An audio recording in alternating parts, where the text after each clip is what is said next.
Alors, on va y parler là.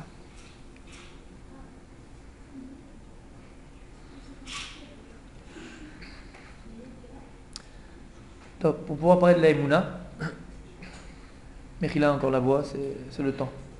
Vous voulez l'introduction? Non, non, merci. Merci beaucoup. Donc si on va parler de la Emouna, et la question c'était par rapport même à comme vous avez dit, à la Ishtadlut. La Emouna, par rapport à la Ishtadlut, tout ça, d'accord? Alors, je me rappelle. Alors pour pouvoir parler de Emouna, Ishtadlut, c'est une chose tellement, tellement importante. Tellement importante. On va d'abord parler de la Emouna en elle-même. D'accord?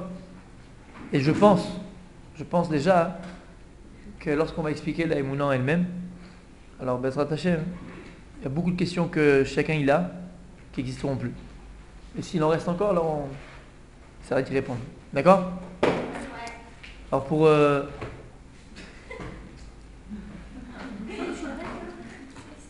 parler de la Emouna, on va voir, il y a deux endroits dans la Torah. Il y a un endroit qui se trouve Parashat Beshalach, et à la fin de Parashat Beshalach, il y a un endroit qui se trouve dans Sefer Bamidbar. On va voir les deux passages. Ces deux passages dans la Torah qui, a priori, se ressemblent dans le fond. Pourquoi? Premier passage. L'homme Israël sort d'Égypte, Dieu il ouvre la mer, et pendant 3 jours il y a écrit, on va marcher sans avoir de quoi boire. Il n'y a pas d'eau dans le désert. Il y a écrit, ils vont marcher pendant 3 jours et il n'y a pas d'eau. Ils vont venir se plaindre contre Moshe Rabbeinu, contre Dieu, c'est une des plaintes qu'ils ont fait. Et Dieu, à 4 jours, il va dire à Moshe Rabbeinu, tu vas prendre ton bâton, et tu vas aller sur ce rocher-là, tu vas taper le rocher, il y a de l'eau qui va sortir du rocher. Ça, c'est quand il tape le rocher. Il y a eu 2 endroits. Ouais. C'est pour ça qu'il a tapé la deuxième fois. Parce que la première fois, lorsqu'il est sorti d'Égypte, il a tapé le rocher. D'accord? Bon, ça aussi, on verra la différence entre les deux. Maintenant, il y a écrit dans les versets comme ça. Vaïtzma ha'am.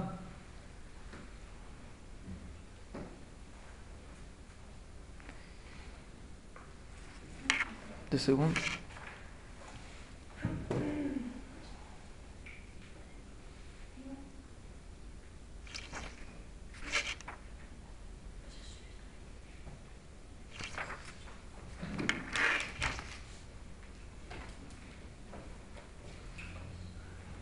Ok. Donc il y a écrit comme ça. Mechila. Vaïtzak. Donc Vaïtzma am, pardon. Vaïtzma sham am lamaim. Vayen am al Moshe vomer lama ze ilitanu mitzrayim lamitoti vet banai vet miknai batsama. Donc le peuple il va se rebeller contre Moshe parce qu'il n'y avait pas d'eau à boire. Ils vont dire pourquoi tu les as fait monter d'Égypte?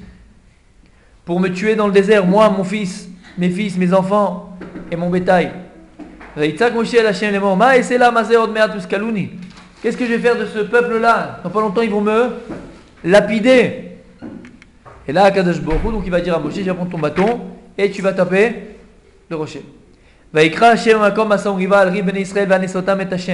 On va appeler cet endroit-là Massa ou Meriba. Pourquoi? Parce qu'ils se sont plaints, ils sont querellés contre Dieu. Les morts, en disant, qu'est-ce qu'ils ont dit? C'est quoi la querelle qu'ils ont avec Akadosh Baruch Hu?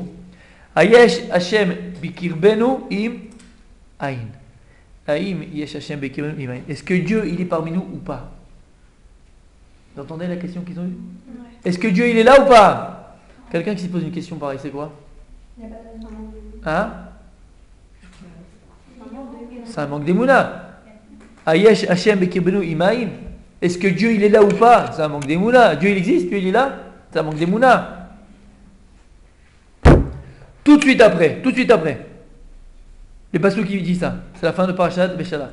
Va y avoir Amalek vilachem im Israël. Il est venu Amalek, il a fait la guerre contre Israël. Et c'est le fameux passage où Moshe Rabbeinu va monter sur la montagne avec Hur et Aaron d'un côté. Et écrit que lorsque maintenant Moshe Rabbeinu il levait les mains. Lorsque Moshe Rabbeinu il levait les mains, c'est l'homme Israël qui gagnait. Mais Amalek. Quand il baissait les mains, c'est qui gagnait? Amalek. Donc il y avait des juifs qui mouraient. Et donc, les mains de Moshe étaient très, très, très, très, très lourdes. Ils ont pris un Even, ils l'ont mis à droite, ils l'ont mis à gauche. Qu'est-ce qu'il écrit? Vaïhi Yadav Emuna Albo Hashamesh. Et les mains de Moshe étaient Emuna. C'est Emuna, c'était foi. Jusqu'à la tombée de la nuit. Et on a Yoshua, il a affaibli Amalek et son peuple par le glaive. Yoshua, c'est lui qui a fait la guerre. C'est bon le passage, il est clair? Donc il n'y a pas eu d'eau, on va se plaindre de l'eau. Et qu'est-ce qu'on va dire à ce moment-là? Ayash Hashem Bekir Benu Imaim. Ça on a dit c'est un manque d'Emouna. Est-ce que Dieu il est là ou pas? On va briller dans le désert. Tout de suite après ce qui a écrit, il va y avoir Amalek, Ilachem Israël. Amalek il est venu, il a fait la guerre contre Israël. C'est quoi la guerre? C'est quoi la guerre contre Amalek? C'est quoi la guerre? C'est quoi la guerre? Hein? Ça fait? Pardon? Non, on parle d'Amalek, c'est quoi la guerre? Comme maintenant il y a un pays qui part à la guerre, de quoi on a peur? C'est la fait de la mort. La guerre c'est la mort, il n'y a pas de guerre sans mort. On parlait de ça la semaine dernière avec vous? Hein? Si, on a parlé de ça, d'accord? Qu'ils sont plus sensibles, aujourd'hui on est tellement sensibles. D'accord, si. Tu veux faire la guerre et tu dis non, ils vont venir avec des fleurs, ils vont aller en Marseille et en Tongue. On ne peut pas, la guerre, malheureusement, ça fait des morts. Donc l'homme Israël, qu'est-ce qu'il a à ce moment-là? Un manque d'émouna. Pourquoi? Qu'est-ce qu'on va boire? Qu'est-ce qu'on va devenir? On va mourir dans le désert, nous, nos enfants, nos troupeaux. Ayesh Hashem Ekir Benu Imaïn, est-ce que Dieu il est là ou pas? Tout de suite, qu'est-ce qui se passe? Amalek, c'est la guerre. La guerre, c'est la mort. Et dans ce passage, il y a quelque chose d'extraordinaire qu'on va voir. Bezrat Hashem, Moshe Rabbeinu il monte sur la montagne, et puis là c'est Jakadi. Ouais. Jakadi, il a dit les mains en haut, on gagne. Les mains en bas, t'as perdu. Qu'est-ce qu'il fait? Je lève les mains, je gagne. Lève les pieds, je sais pas, fais quelque chose, non? Lève la tête. Et la Gemara, la Torah, elle te dit quoi? Vayu Yadav Emuna. Ses mains, elles étaient Emuna. C'est bon? C'est bon. Retenez bien ce passage-là de la Torah. Deuxième passage dans la Torah, j'ai dit, c'est Parashat Be'alotecha. Si je ne me trompe pas. Là-bas, il y a écrit quoi? Que l'homme Israël, encore une fois, il va se plaindre. On en a marre de la manne dans le désert. On veut planter nos choux. Ouais, on veut de la viande, on veut ceci, on veut cela. Ils vont se plaindre. Akadosh Baruch Hu, qu'est-ce qu'il va faire? Enfin, on avait compris que ce n'est pas Hachem qui va le faire. C'est nous-mêmes qui allons entraîner ça, par notre plainte. C'est le fameux épisode où il y a les Nachashim. Pardon. C'est quoi les Nachashim? Les serpents.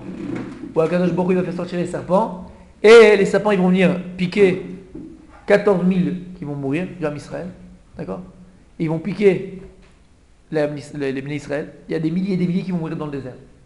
Et là, ils vont se plaindre. Ils vont dire à Moshe, prie pour Dieu qu'il arrête cette épidémie. Prie pour Dieu. Et là, Moshe, il va prier à Akadosh Baruch Hu. Qu'est-ce qu'il lui dit, Hachem? Tu vas prendre une perche. Et sur cette perche, tu vas mettre un Nachash Nechoshet. Tu vas confectionner un serpent en cuivre. D'ailleurs, c'est le symbole de la pharmacie. Ouais, je vais une pharmacie, c'est une perche avec un serpent. D'où ça vient? C'est de la Torah. Quand je lui dis à Moshe Rabbeinu, tu prends une perche et tu mets un serpent en cuivre. Tout celui qui verra le serpent, il vivra. Bachai écrit. Pas guéri. Bachai, il vivra. Par contre, celui qui ne regardera pas le serpent, il mourra. Super bizarre cette histoire. Non? Tu mets un serpent sur une perche, puis il est mort, il regarde le serpent, il va guérir, il va pas guérir, il va mourir. Maintenant, l'histoire elle est quoi? L'histoire qu'ils se sont plaints encore, parce qu'on en a marre de la manne, on en a marre du désert, après on nous a fait sortir, on veut retourner en Égypte. C'est quoi cette plainte qu'ils ont? Hein? Alors fais heureux. T'es jamais content de ce que tu as? C'est pas bien ce que Dieu y fait. On va mourir dans le désert. On en a marre. C'est un manque. Des mounas. Qu'est-ce qui va se passer tout de suite? Les serpents. Les serpents qui tuent. Donc c'est encore la mort. Pour guérir, qu'est-ce qu'il faut faire? Là, dans ce cas-là, il faut regarder le serpent sur la perche. Voilà. Tu vois le serpent, tout va bien. Tu ne regardes pas, le type il meurt, il mourrait. Ça ne ressemble pas au cas qu'on vient de donner maintenant? Quand on sort d'Égypte, pareil, on veut de l'eau, il n'y a pas d'eau, on en a marre. Dieu, il est là ou il n'est pas là? C'est un manque d'Emouna. Manque d'Emouna, Amalek qui fait la guerre. La guerre, c'est la mort. C'est un qui meurt. Pour guérir, Moshe, il lève les mains dans le ciel. Yadav, Emouna. Bizarre. Pareil, les serpents. On veut pouvoir planter nos choux, on en a marre du désert, on en a marre, on veut rentrer en Égypte, on veut retourner là-bas. Manque d'Emouna. Qu'est-ce que ça a amené? Qu'est-ce que ça a entraîné? Les serpents, ça a entraîné la mort. Puisqu'ils tuaient. Pour guérir, qu'est-ce qu'il faut faire? Il faut regarder avec ses yeux, tu regardes dans l'air les serpents. Tu regardes dans l'air les serpents, tu vis, sinon tu meurs. D'accord ou pas? Bizarre ou pas bizarre? Hein? Bizarre. Il y a une Mishnah dans ma Masechet Rosh Hashanah. La Mishnah dans ma Masechet Rosh Hashanah, si je ne me trompe pas, c'est d'Aflamed. Je ne suis pas encore sûr, c'est là-bas à la fin de ma Masechet. Je crois que c'est d'Aflamed. Ou Kaftet. La Mishnah là-bas dit comme ça. Elle ramène ces deux cas de la Torah. Et ce qui est marrant, c'est que la Mishnah là-bas, elle amène ces deux cas de la Torah. Dans Bereshit et dans Baalot. Et là-bas, elle pose la question, elle dit Vechi, Yadav shel Moshe, Osim Milchama. Est-ce que c'est les mains de Moshe qui font la guerre ou qui perdent la guerre? Vechi, Nachash Memid, Nachash Mechaye. Est-ce que c'est le serpent qui tue ou c'est le serpent qui donne la vie? C'est quoi cette histoire? Je lève les mains, on gagne, je perds les mains, on perd. Je baisse les mains, on perd. On regarde le serpent, on vit. On ne regarde pas le serpent, on meurt. C'est la Mishnah pose la question. Vechi Adav shel Moshe osim milchama. Est-ce que c'est les mains de Moshe qui gagnent la guerre ou qui perdent la guerre? C'est le serpent chez Memit ou Anachash Mechaya, Anachash Memit. C'est le serpent qui donne la vie, c'est le serpent qui. Il a fait, mais là, dans le cas, pour guérir, pour gagner la guerre, on doit lever les mains. Quel rapport? Pour guérir, il faut regarder les serpents. Quel rapport? Chez Mishmor, ça vaut d'Azara, ça. Excuse-moi. C'est qui guérit? Alors, tu veux te sentir bien toute la journée? Prends une photo de moi. Tu regardes et puis tu te sentiras bien. Chez Mishmor, c'est à Bodazara, ça. C'est quoi cette histoire de vous? Hein? C'est un siman, genre on regarde vers le haut, tu lèves les mains vers le ciel, c'est Hachem. Tu regardes là-haut, tu vois le serpent, tu te rappelles d'Hachem. Le serpent, tu te rappelles Hachem? Oui, genre tu regardes là-haut, quoi. C'est comme plein de signes qu'on a sur nous quand les tefilines, ça te rappelle le ciel, truc, machin. Alors, écoute, il a fait très très beau ce que tu dis. C'est ce que dit Mishnah, ce que tu dis maintenant. Et elle répond à la Mishnah, ce que tu viens de dire là. Qu'est-ce qu'elle dit? Elle dit en vérité, Kadosh Baruch Hu, qu'est-ce qu'il attendait? Kadosh Baruch Hu, il attendait une chose. Que quoi? Hein? Que l'homme Israël, lorsque maintenant l'homme Israël, il allait lever les yeux vers Akadosh Baruch Hu, ce que tu dis, c'est les mains en haut, c'est lever les yeux vers Hachem. Et ils s'étaient mishabdim et libam la viam sheba shamayim. Et ils assujettissaient leur cœur à leur Père qui est aux cieux. Alors ils gagnaient la guerre. Ou sinon ils perdaient la guerre. Pareil pour les serpents. Si maintenant ils levaient les yeux vers le ciel, aviam sheba shamayim, et ils assujettissaient leur cœur à Akadosh Baruch Hu, alors ils guérissaient, alors ils vivaient. C'est exactement ça. Vadaï que c'est pas les mains de Moshe qui font la guerre. Vadaï que c'est pas le serpent qui vient et qui guérit. Akadosh Baruch Hu, il attendait une chose. Quoi? Qu'il lève les yeux vers lui. Pas les yeux simplement, mais le cœur. Assujettir son cœur à Akadosh Baruch Hu. Relever les yeux vers Akadosh Baruch Hu. Savoir qu'il n'y a que toi, Akadosh Baruch Hu, qui guérit. Il n'y a que toi, Akadosh Baruch Hu, qui fait la guerre. Il n'y a que toi, Akadosh Baruch Hu, qui me fait réussir. Il n'y a que toi, il n'y a que toi, il n'y a que toi, il n'y a que toi, il n'y a que toi. Parce qu'en vérité, c'est un manque des Mouna. Pour réparer, on avait dit rectifier, c'est pas une punition. C'est pas une punition, la vie. C'est qu'une correction, malheureusement, si on ne l'a pas fait comme il fallait. Alors pour corriger, il fallait corriger cette Emouna. Regarder vers Kadosh Baruch Hu et se rendre compte et prendre conscience qu'il n'y a que toi, Kadosh Baruch Hu, et que j'ai voté par la Emouna. C'est bon? C'est clair? Bien fait. Alors on peut commencer le cours. Écoutez bien. Dans les deux cas, la Torah donne un Yesod Datsum. Elle nous donne la définition de ce que c'est la Emouna. De ce que c'est la Emouna. C'est quoi la définition de la Emouna? On a dit que dans les deux cas, le manque d'Emouna, qu'est-ce qu'il a entraîné? La mort. Lorsque maintenant, tu as très bien dit, ils ont rectifié ce manquement d'Emouna en levant les yeux vers Kadosh Baruch Hu et leur cœur à Kadosh Baruch Hu et récupérer cette Emouna-là, qu'est-ce que ça a entraîné? La vie. La Torah vient te dire, la Emouna, c'est elle qui donne la vie. Plus tu crois en une chose, plus tu lui donnes vie. T'as entendu? Plus tu crois en une chose, plus tu lui donnes vie. Même si cette chose-là, même si cette chose-là n'est pas encore arrivée dans le monde, même si cette chose-là n'existe pas encore, mais c'est toi qui vas donner vie à ce que tu crois. C'est toi qui vas donner vie à ce que tu crois. La Emouna, c'est elle qui donne la vie. La preuve, on avait ramené ça. Vous vous rappelez? On dit tous les matins, Rabba Emunatecha. Tu te rappelles? C'est quoi Rabba Emunatecha, on avait dit? Hein? Qui a beaucoup d'émouna? On dit Modéani lefanecha, on remercie Akadosh Baruch Hu. On reconnaît, on remercie Akadosh Baruch Hu. De quoi? Melech Chai Vekayam. Qu'il m'a rendu chez Rezata Benishmati, qu'il m'a rendu la Neshama. Après on dit quoi? Bechemla avec compassion. Et après on dit Rabba Emunatecha. Grand état Emouna. À qui? Nous on a une grande Emouna. Mais j'ai pas dit Rabba Emunati, j'ai dit Rabba Emunatecha. Dieu il donne pas la Emouna à Kadosh Baruch Hu. Quand lui j'ai vous dire à Shamaim. Il a fait. Vous vous rappelez? On dit Rabba Emunatecha. Qui c'est qui a une grande Emouna? À Kadosh Baruch Hu. Rabba Emunatecha, à Kadosh Baruch Hu, t'as une grande Emouna. La preuve que Dieu il a une Emouna, en qui il croit? Il croit en nous. Et donc, il te donne la vie. Parce que la Emouna, c'est elle qui donne la vie. Akadosh Baruch Hu, tous les jours, tous les matins, il croit en toi. Akadosh Baruch Hu, tous les matins, il croit en toi. Il croit que tu es capable de devenir, capable de changer, capable d'évoluer, capable de te réaliser. Tous les matins, il croit en toi. Tous les jours, il croit en toi. Chaque seconde, il croit en toi. La preuve, c'est qu'il te donne la vie. Parce que la Emouna, c'est elle qui donne la vie. Plus tu crois en une chose, plus tu donnes vie en ce en quoi tu crois. On avait ramené ça. Habakkuk, qui était le dernier des prophètes, la Gemara, il dit Masechet Makot. Habakkuk, c'est le dernier des prophètes. Et là-bas, la Gemara, elle amène plusieurs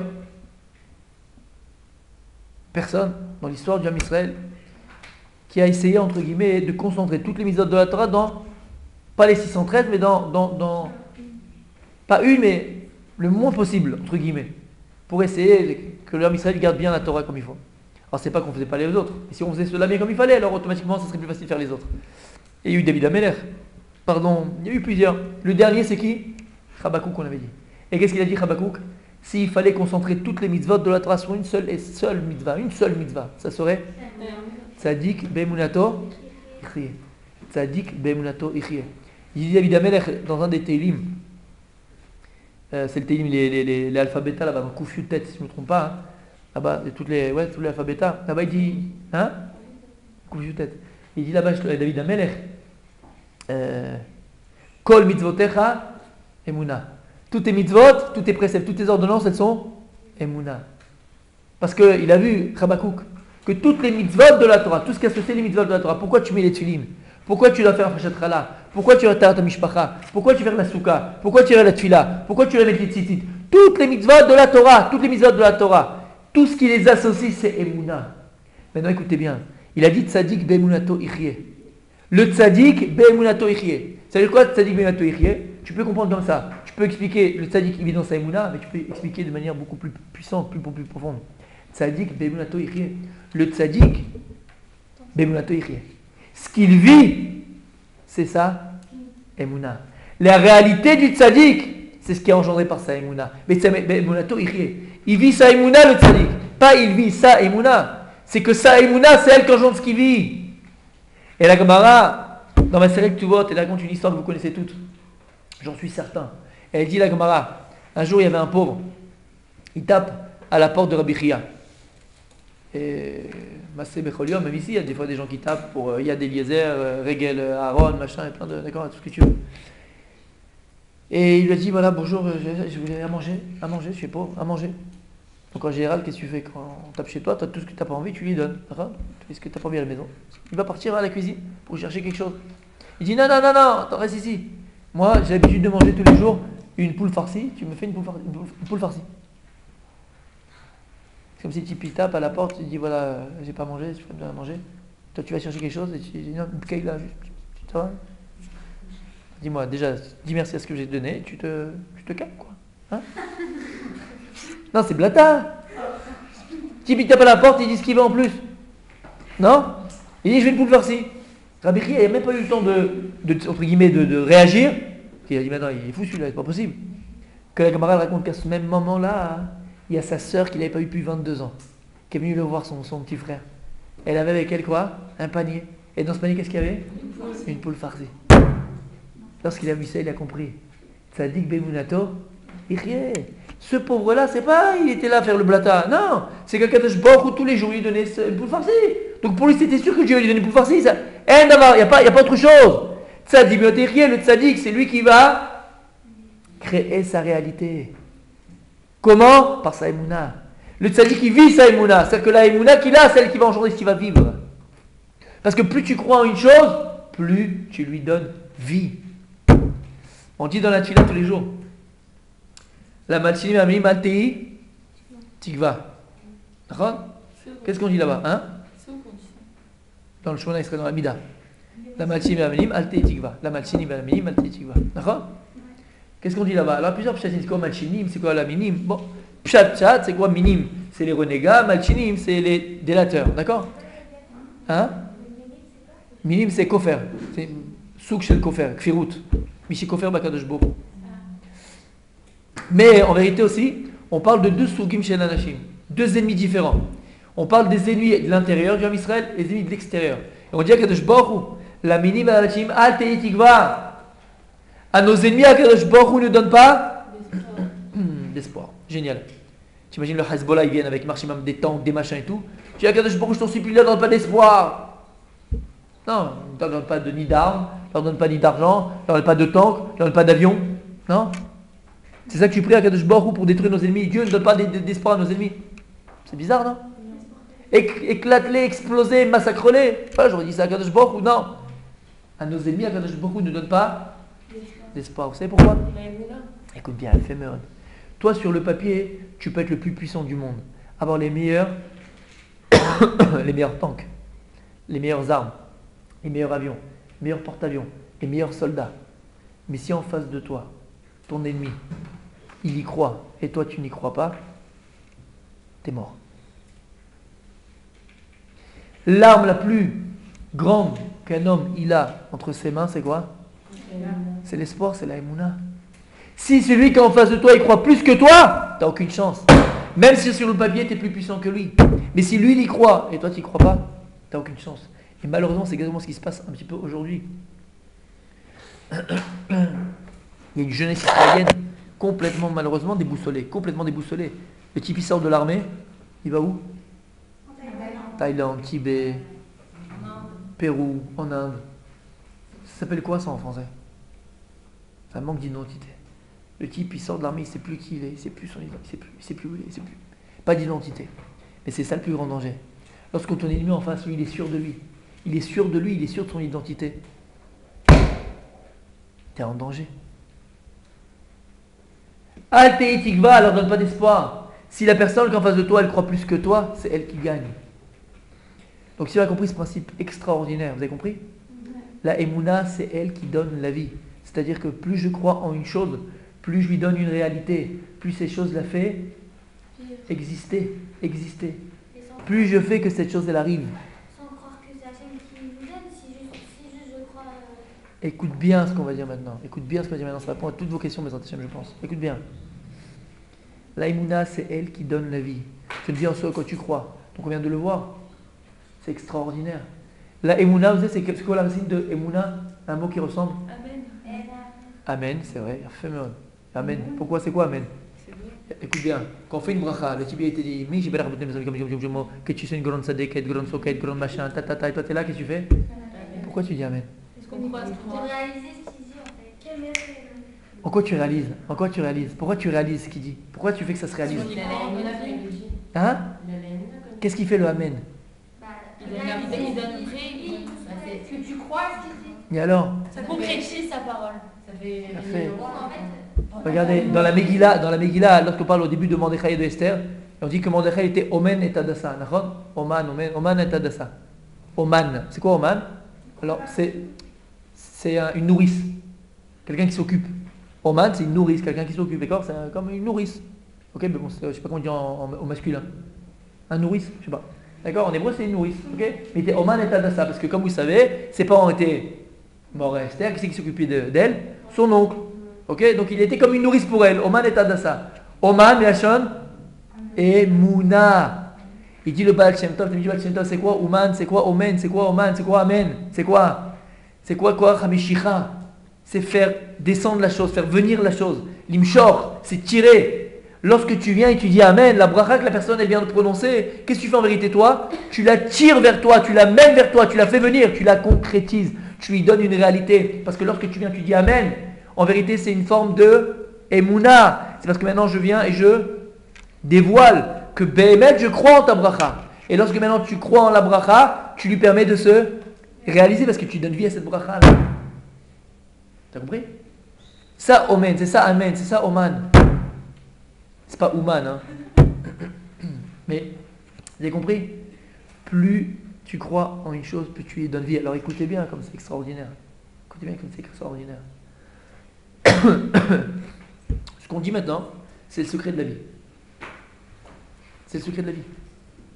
Si on arrive à avoir conscience de ce qu'on vient de dire, ce qu'on dit et ce qu'on va dire, Bezrat Hashem, il n'y aura plus rien qui t'arrête. Il n'y a plus rien qui t'arrête. Parce qu'en réalité, tu te rendras compte que quoi?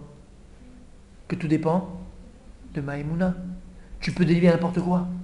Tu peux donner vie à n'importe quoi. Et c'est pour répondre à ta question en 2 secondes. Hein. Je t'ai pas oublié. Tu peux donner vie à n'importe quoi. Maintenant, on le voit dans le positif, au Hashem. Parce qu'on est en train de dire quoi? Plus je crois à une chose, plus je lui donne vie. Plus tu crois en une personne, plus tu lui donnes vie. Plus tu crois à un enfant, plus tu lui donnes vie. Plus tu crois à un enfant, plus il y a une réalité à laquelle tu crois. Moi, l'exemple à chaque fois que lorsque je parle de ça qui me vient toujours à l'esprit, c'est qui? C'est le Rav Chaïkin d'Exlema. C'est ce que je dis, Vous connaissez? Quand tu lui parlais de Rav Chaïkin, hein? Quand tu lui parlais d'Exlema, ouais. À la Yeshiva, hein? Tu avais des gars qui venaient, c'était des Rastaquaires. D'accord? C'était des jetés vraiment des jetés. Des jetés. Et comment c'est possible? Tu les vois sortir de la Yeshiva Blainara des Bnei Adam. D'autres, ils vont à la Yeshiva. Il n'y a pas un qui n'est pas sorti, un Ben Adam, un homme. Comment c'est possible? Des types qui étaient jetés complets, il n'y a rien à faire, que tu vas, machin. Qu'est-ce que tu veux faire avec ces gars-là? C'est fini, il n'y a plus rien à faire pour eux. Et là, c'est l'exemple même de ce que je viens de dire, c'est Rav Chaïkin. Rav Chaïkin, il croyait en chacun de ses élèves, il croyait en chaque juif. En chaque juif. Il croyait à son potentiel. Rav Chaïkin était capable de donner vie à un élève. Pourquoi? Parce qu'il croyait en lui. Et tu donnes vie en soi quand tu crois. Si tu crois que la personne en face de toi, elle est pourrie. Si tu crois que la personne en face de toi, elle est naze. Si tu crois qu'en face de toi, la personne, elle n'a aucun potentiel. Si tu crois que la personne en face de toi, elle n'est pas capable. Alors ben, tu donneras vie à ça. Ben, tu ne seras pas capable, elle sera ce que tu auras voulu qu'elle soit. Ou ce que tu as cru en elle. Mais si à partir du moment où tu comprends que l'Aïmouna, c'est celle qui donne la vie, arrête de croire au négatif. Arrête de croire aux choses négatives. Crois au positif qui est en chaque personne. Crois au potentiel qui est en chaque personne. Non, c'est mort. C'est mon couple, c'est foutu. Non, c'est pas foutu, il n'y a rien de foutu. Il n'y a rien de foutu. Ça dépend de ce à quoi tu crois. Ça dépend de ce à quoi tu crois. Quand une personne elle vient te voir, te dit ouais, je crois qu'on va divorcer là. La première question que tu vas lui poser. Est-ce que tu crois encore à ton couple? Tu crois encore à ton couple ou pas?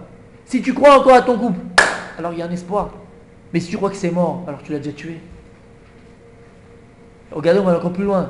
Si maintenant toi tu vas te marier avec un état d'esprit où tu ne crois pas au mariage, bah ouais, aujourd'hui c'est 2 divorces sur 3, alors c'est le mariage. Bon, autant se marier pour les cadeaux au départ, mais après, je sais pas où ça va aller. Hein. C'est qu'en réalité, t'as divorcé avant de te marier, mon gars. Tu croyais même pas. Tu comprends ce que je veux dire? Tu n'as jamais cru au mariage. Donc tu as donné vie à ce en quoi tu crois. Et en quoi tu croyais? Au divorce. Au divorce. Si. Vas-y. Est-ce que d'avoir peur de l'éducation des enfants, c'est un changement de bonheur? Non. Est-ce que c'est normal d'avoir peur de se marier parce qu'on a peur pour l'éducation ou pas réussir? Oula, ça fait beaucoup de peur en même temps là. Détends-toi. Détends-toi. T'as pas peur de sortir dans la rue? Qu'une voiture passe? Tout d'un coup, ah, t'as peur? Ouais. Non, ça va? T'as des angoisses? Ah, c'est autre chose. Bon, ben arrange-toi. Non, mais faut dégager les peurs. Mais les peurs, ça manque des mounas, oui. Si c'est dans ce sens-là, alors oui, ça manque des mounas. Dans le sens que tu viens de le dire maintenant. Mais ça n'aurait pu ne pas l'être. Mais vu la connotation que tu as eue de ta question, oui, ça manque des mounas, d'accord? Et je vais expliquer juste après, dans ta chaîne, ce que tu viens de dire. D'accord? Mais là, on comprend quelque chose d'extraordinaire. Tu peux donner vie à une personne. Tu peux donner vie à une personne. Et il y a des Gdolim, des Gdolé Israël, des personnes qui ont été capables de donner vie à l'autre parce qu'ils croyaient en ce qu'il était. Parce qu'il n'existe pas de personnes complètement négatives, de personnes complètement pourries, de personnes complètement nulles. C'est pas vrai. Ils ont chacun de nous un potentiel extraordinaire. Alors très souvent par la vie, par le manque de bitachon, par le manque de bitachon de confiance en soi, alors on a fait taire ce potentiel-là. On l'a caché en nous. Aval, si tu crois au potentiel de ton enfant, un truc à ne jamais faire, et qu'on fait malheureusement, et qu'on répète, et que l'enfant il peut grandir avec ça. Ouais, t'as ton fils, t'as ta fille. Tu répètes sans cesse tous les jours. Il y a Brel, il y a Brel, il y a Brel, il y a Arkik, il y a Blid, il y a Lourd. D'accord? Non, je rigole pas. Crétin, idiot. Tu comprends pas, hein, et un font deux, tu comprends pas? Ouais ou non? Bah, à la fin, le gosse, c'est ce que tu lui as montré qu'il était. Et ce mélange avec quoi il va croire. Bah, papa, il a dit que j'étais un Brel, alors je suis un Brel. Tu peux donner vie à une personne. Plus tu crois à une chose, plus tu lui donnes vie. Pareil, on a dit dans le couple. Pareil que dans tout, dans la vie. Plus tu crois en une chose, plus tu lui donnes une réalité. Alors maintenant, on va comprendre que si c'est vrai dans le Tov, c'est vrai dans le bien, et le koach de l'Aïmouna, c'est le koach de Hamshacha, c'est de faire descendre la chose, faire venir la chose. Tu fais venir la chose, Pachout. Plus tu crois une chose, plus la chose elle arrive, la chose elle va se réaliser. Alors c'est aussi vrai dans le mal, dans le négatif. La Gemara dans Masat Avodah Zara, elle dit que lorsque l'âme Israël, ils ont fait la faute du Hegel, ils ont été voir Aaron à Cohen, ils ont dit voilà, on veut un Dieu, Kaviachol. Ça, il faut le comprendre aussi, c'est pas Stam un Dieu, il voulait pas un Dieu. Bref, il a pris l'or, il l'a jeté dans le feu. Et c'est sorti quoi? Un veau. Il dit le Midrash que le veau, il marchait, il parlait, il dansait. C'est possible.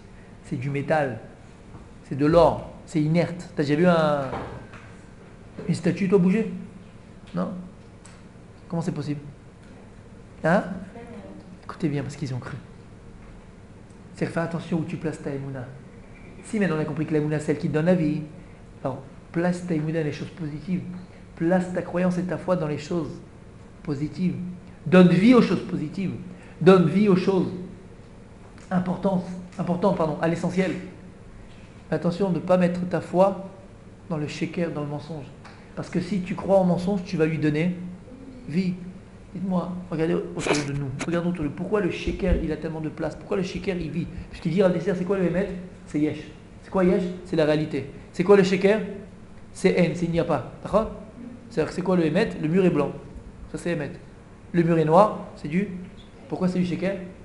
Parce que ça n'existe pas. Par exemple, le sheker, c'est une chose qui n'existe pas. C'est-à-dire, les sœurs, le sheker n'existe pas. Il faut bien se mettre ça dans la tête. Le sheker, le mensonge n'existe pas. C'est ça qu'on dit qu'à chaque mensonge, il faut un peu de vérité, sinon tu ne croirais jamais. Si je te dis, j'ai fait une partie, je vous ai dit ça, cet exemple. Si je viens de faire une partie de tennis avec deux martiens, je dis, Wahad Meboul. D'accord? Complètement. Oui ou non? D'accord. Mais si maintenant je veux que tu crois à une chose qui n'est pas vraie, il faut que je te l'enveloppe, non? Du vrai. Et si je te dis maintenant, j'ai pris l'avion, et tu sais que j'ai pris l'avion parce que je suis parti en France une semaine, d'accord? Donc vous savez très bien que je suis parti en France. Je vous l'avais dit. Et là je vous raconte, vous savez pas vous. Tu sais ce qui s'est passé au milieu du vol? Tu sais ce qui s'est passé au milieu du vol? Non, pas du tout. Le pilote, il a commencé à se sentir mal. Il n'y a pas de pilote dans l'avion. Ouais, non, il n'y a pas de pilote. Il fallait atterrir à Roissy. Puis la steward, là, elle est venue, là, comment ça s'appelle ça là? L'hôtesse elle a dit, y a-t-il un pilote dans l'avion d'ailleurs? D'accord? Et puis là, j'ai dit, bon, je vais essayer. Je suis parti et puis j'ai fait atterrir l'avion. Alors tu dis, bon, soit c'est un mytho, pas un mytho, peut-être c'est vrai, c'est pas vrai. Non, peut-être que oui, mais tu sais que je suis parti. D'accord? Donc j'ai enveloppé ce mensonge dans quoi? Dans de la vérité. Mais quelque chose qui est mensonge, il n'existe pas, il n'y a pas. Ok? Je disais quoi tout à l'heure? Oui. Donc si c'est ça, alors pourquoi le mensonge il est tellement fort autour de nous? Pourquoi on vit dans l'âme? Ce monde-là, il appelle Alma de Shikra, le monde du mensonge. Pourquoi ce monde il est tellement shaker? Regardez ce qu'il y a autour de nous. Télé-réalité, c'est des émissions complètement débiles, que des dingues, que des fous, que des trucs de... C'est débile. Le monde il court après des choses qui sont shaker. On est d'accord? On n'est pas d'accord? C'est complètement tout est shaker, bébête. On est un monde de shaker. Et plus tu es shaker, plus tu es apprécié par les autres. C'est vrai ou c'est pas vrai? Il a fait. Mais alors si le shaker n'existe pas, comment il est tellement fort? Comment il est tellement fort? Pourquoi il est aussi fort? Pourquoi il existe? Vous savez pourquoi? Qui c'est qui le fait exister le shaker? C'est nous. Pourquoi? On y croit. Parce qu'on y croit, tous ces ch'touillottes là. On y croit à fond. Hein? On croit à Hollywood. On croit à la télévision. On croit aux séries télé. On croit aux émissions. On croit en politique. On croit à tout ça. Plus tu crois en une chose, plus tu lui donnes vie. C'est nous qui donnons vie au shaker. Vous aurez compris ce qu'on est en train de dire? Et c'est ça que ça veut dire. Le Hegel, il marchait, il dansait, il parlait. Comment c'est possible? Ben oui, tu donnes vie en ce en quoi tu crois, affilié au shaker. Même au mensonge. Même au mensonge. C'est comme le type. Il a tellement menti à sa femme. Tellement menti à sa femme. Allô chérie, t'es où là? Je t'ai fait ton repas préféré. Alors, il est 8h. Maintenant je suis au bureau, j'ai un dossier super compliqué à finir. Je rentre un peu tard, m'attends pas. Là, il est parti au bistrot avec ses copains pour boire un petit peu. Un petit kiff. Puis après, il dit, chérie, t'es où ce soir encore? Je t'avais fait le meilleur plat, tu kiffes pas alors? Puis là, il dit, ah non, je suis désolé, j'ai un gros dossier là encore. Et là, il est parti voir un match de foot avec les copains au stade. Ouais? Hein? Là, ça reste les potes. Ouais, ça restait pas. Puis la troisième fois, il dit, chérie, je t'ai fait ton plat préféré, c'est encore refroidi? Qu'est-ce qu'il dit? J'ai un gros dossier, sa secrétaire. Je veux dire, c'est. Non, c'est un gros dossier, j'arrive. Ça va passer. Mais ne rigolez pas, c'est pas marrant. C'est qu'à la fin, le gars, à la fin, le type, c'est-à-dire qu'il rentre dans son mytho. Vous connaissez ça? C'est-à-dire que le gars, tu sais lui dire, mais il y croit, il y croit, il est sûr de lui, ça. Il est sûr de lui. Mais comment c'est possible quand il a donné vie à son mensonge? Parce qu'il y croit, le gars. Alors on parle des exemples extérieurs, mais on parle de nous-mêmes. Si on est mytho avec nous-mêmes, à la fin on va croire ce mytho. Ouais. Pourquoi tu viens pas avec nous en Tioul? Il y a un Tioul organisé avec le séminaire bientôt, non? Vous faites beaucoup de séminaires? Non, c'est vrai? J'espère. Et pourquoi tu viens pas avec nous en Tioul? Non, quand j'étais petit, j'étais traumatisé par un ouragan et puis un hippopotame qui a failli venir chez moi, machin, truc. Je vois pas toi, Richard. Ouais. Ah bon? Je suis pas au courant. En vérité, dans la vie des fois, on se baratine nous-mêmes, on se raconte un mytho, on va commencer à croire ce mytho-là, puis à la fin, Ça peut être bien. on y croit tellement qu'on le fait exister. Oui, ça peut être bien. Hein? Des fois, ça peut être bien. Si on peut se persuader de choses que, par exemple... On n'est pas dans ça, on n'est plus dans le bien, on est dans le moins bien. Alors vous êtes jamais sûr. Ça c'est Vadai, on va le voir. Dans le bien, on a déjà parlé, mais encore plus Vadai. On parle dans le moins bien maintenant. Combien de fois on va s'empêcher d'exister? On va s'empêcher de faire. Pourquoi? Pas parce que maintenant il y a un manque d'émouna. Alors c'est un manque d'émouna, c'est Vadai. Parce que maintenant on va placer notre émouna là où il ne faut pas. Ou bien, hein, au lieu de croire en ce que tu es véritablement, tu vas croire en ce que tu es pas. Non, ça sert à rien. Maintenant, je sais que tu cherches un travail tu cherches un boulot depuis 2 ans. D'accord? Et je trouve un boulot, 10 000 euros. On cherche vraiment, c'est vraiment tes études, ce que tu as fait, machin et tout. Je suis allez, vas-y, ma cocotte, allez, 10 000 euros. Oh, tu me donnes le masseur en plus. Ok, tu me le dis pas. Ok? Et toi, tu es là, tu dis, c'est pas pour moi, j'arriverai jamais. J'arriverai pas. Et pourquoi? Tu as fait les diplômes, 10 ans d'études, t'es machin. Je suis pas capable. Pourquoi? Parce qu'en réalité, tu crois en quoi? En ta nullité, mais t'es pas nul, mais tu crois pas en toi. Mais tu crois en ce que t'es pas capable. Tu crois en ce que t'es pas capable. Et donc en réalité, c'est ce que tu vas donner vie en toi. C'est ce que tu vas avoir de toi-même. T'as compris? Et ça touche tout dans la vie. Ça touche le bitachon asmi, ça touche la... On dit bitachon asmi. La confiance en soi, ça touche tout dans la vie. Ça touche tout dans la vie. J'ai fait un cours sur l'espace Torah il n'y a pas longtemps. C'est tellement vrai. Il y a la semaine dernière, il y a une femme qui est venue me voir, d'accord? Et elle me dit voilà, j'ai des problèmes dans mon couple, ça va pas. Je lui dis c'est quoi le problème? Elle me dit mon mari, c'est un fainéant, c'est un moi rien, c'est un nul, c'est un naze, c'est un ceci, c'est un cela. Je vois, il a tout ça en même temps quoi. Ah ben là, c'est juste une question. Je sais pas, je me mets à votre place. Pourquoi vous l'avez épousé? Il a tous les tapes du monde, le gars. Ça, c'est vraiment. Pourquoi tu l'as épousé? C'est vous qui avez un problème à ce moment-là, c'est pas possible. Vous êtes débile s'il a tout ça, ouais. Mais en vérité, je vais regarder. Vous y croyez tellement que c'est un nul.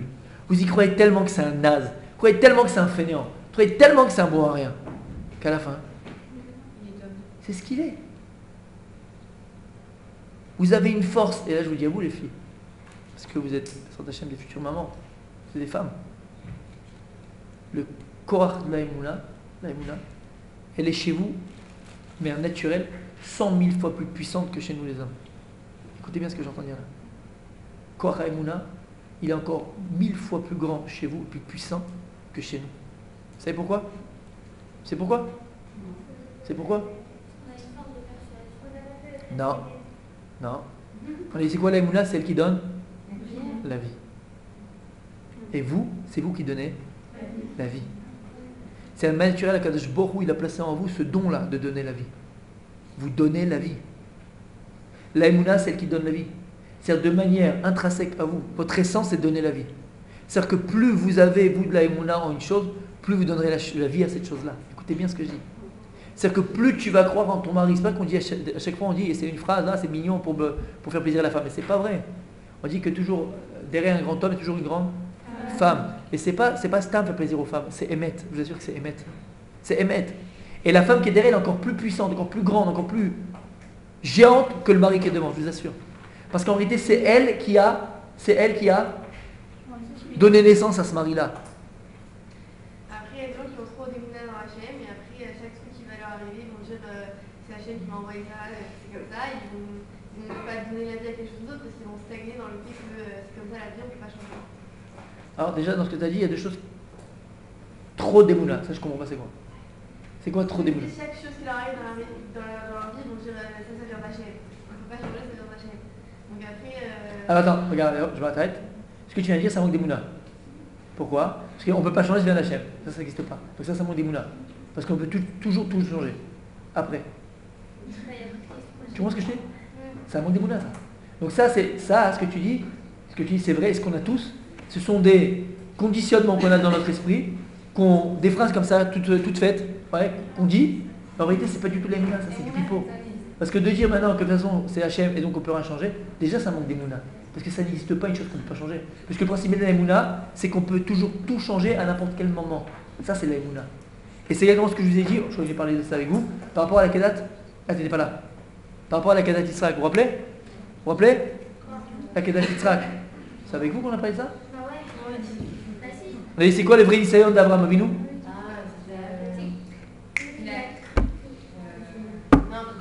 Ah là là là.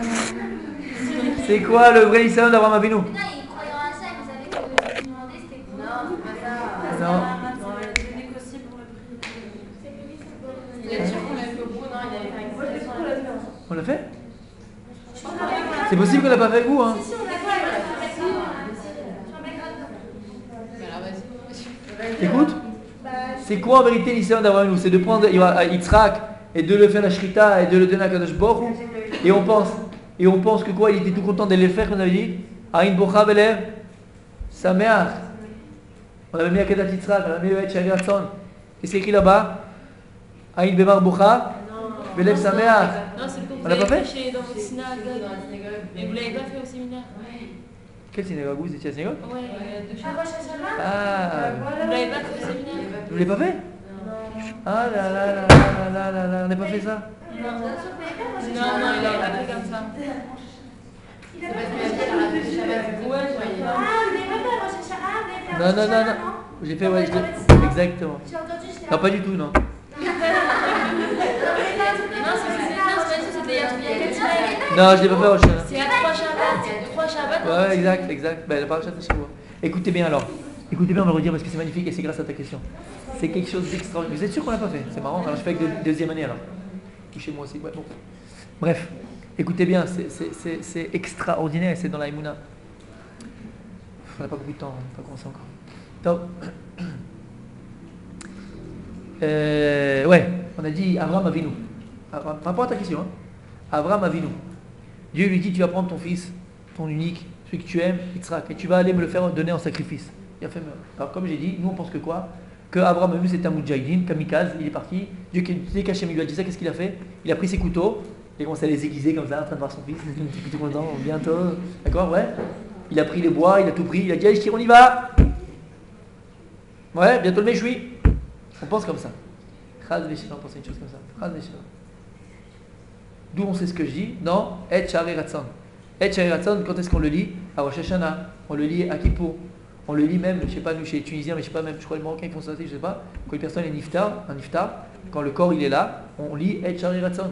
C'est une grande. Il n'y a pas comme ce passage extraordinaire. Il n'y a pas comme ce passage extraordinaire. Maintenant, il y a écrit quoi là-bas? Dafku Beshar et Shamaim. Aben ve'av. Aab ve'aben. Dafku, ils ont tapé sur les portes du ciel. Le fils et le père. Aïn Bocha Velev Sameach. C'est quoi Aïn Bocha Velev Sameach? Vous comprenez une chose, Rami, lorsqu'il est parti faire la Kedat Yitzhak, Aïn Bocha. Il pleurait à Kadosh Baruch Hu, lève sa mère, bien sûr. Parce qu'il était heureux de faire le Retzon Hashem. C'est ce que tu me demandes une chose pareille. Bien sûr que je vais le faire. Aval Aïn Bocha, il pleurait. À tel point qu'il pleurait que nous on pense qu'il y a été comme ça, on a dit avec le couteau sur les dents, il était tout content de le faire. Non. Écoute bien.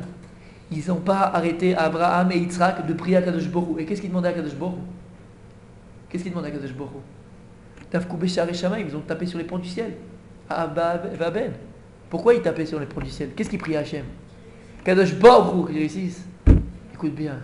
À Kadosh Baruch Hu, je t'en supplie, à Kadosh Baruch Hu. Je crois encore en une chose. J'ai la Emouna entière et complète en toi, Kadosh Baruch Hu. Je crois en quoi? En ta rachamim. Je t'en supplie, à Kadosh Baruch Hu. Arrête-moi au dernier moment. Me laisse pas sacrifier mon fils que j'aime. Tu me le demandes, je vais le faire.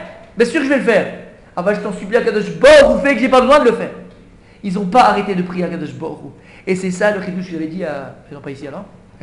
Le chidouche Hatsum. C'est quoi? C'est que le vrai Nisayon de la Kedat Yitzhak, c'est pas que Dieu lui a dit va prendre ton fils et va me le sacrifier parce que ça, Hachem il savait qu'il allait le faire. Il savait à Kadosh Baruch Hu qu'il allait le faire. C'était rien pour Abraham Avinu, entre guillemets. Mais le vrai Nisayon qu'Hachem a envoyé à Abraham, c'était quoi? De prier. Est-ce que maintenant, Abraham Avinu, tu vas être capable, malgré l'ordre que je t'ai donné de sacrifier ton fils pour moi, de malgré tout croire encore en ma rachamim et de jamais arrêter de prier pour changer? C'était ça le Nisayon. Tu comprends? Et c'est ce qu'il a fait Abraham Avinu. Il a montré à Kadosh Baruch Hu. Il a dit voilà Kadosh Baruch Hu, je suis prêt à sacrifier mon fils pour toi. Ah, une chose à Kadosh Baruch Hu que je ne perdrai jamais. C'est quoi? Ma Emouna en toi. Et ma Emouna que tu es Rahman et que tu auras pitié de moi et que j'ai pas besoin de sacrifier mon fils. C'était ça le Nisayon d'Abraham Avinu. Et j'ai ramené l'histoire, donc pas ici à la synagogue. On a retrouvé il n'y a pas longtemps, c'est pas ça la télévision israélienne. On a retrouvé en Pologne, en Roumanie, en je ne sais pas quel pays là-bas, dans un ghetto, ancien ghetto juif, où il y avait les nazis, une bouteille, et dans cette bouteille il y avait un papier. Sur ce papier, qu'est-ce qu'il y avait? Il y avait écrit avec du sang. C'était quoi? C'était un juif qui était dans le ghetto là-bas. Et lorsque vous savez les nazis, ils voyaient que l'armée soviétique approchait, alors il essayait de raser le ghetto complètement, de tuer tous ceux qui étaient là-bas. Et ce juif-là, lorsqu'il était venu, alors qu'est-ce qu'il a fait? Il s'est ouvert les veines. Il s'est tué, il s'est ouvert les veines avant que les nazis le massacrent. Et avant de mourir, il a pris son sang, il a pris une feuille, il a écrit sur cette feuille-là. Et il a dit, Ribono Shel Olam, maître du monde, tu m'as tout pris. Tu m'as pris ma maison, tu m'as pris ma fortune, tu m'as pris ma femme et mes 11 enfants. Tu m'as tout pris. Tu m'as pris, tu vas me prendre la vie. Mais il y a une chose, Ribono Shel Olam, que tu ne pourras jamais me prendre. C'est quoi? C'est ma Emouna en toi, Kadosh Baruch Hu. Ça, tu ne pourras jamais me la prendre. Et je crois, il a écrit là-bas comme ça. Ani ma'amin be'emouna shlema. Je crois d'une foi entière et parfaite.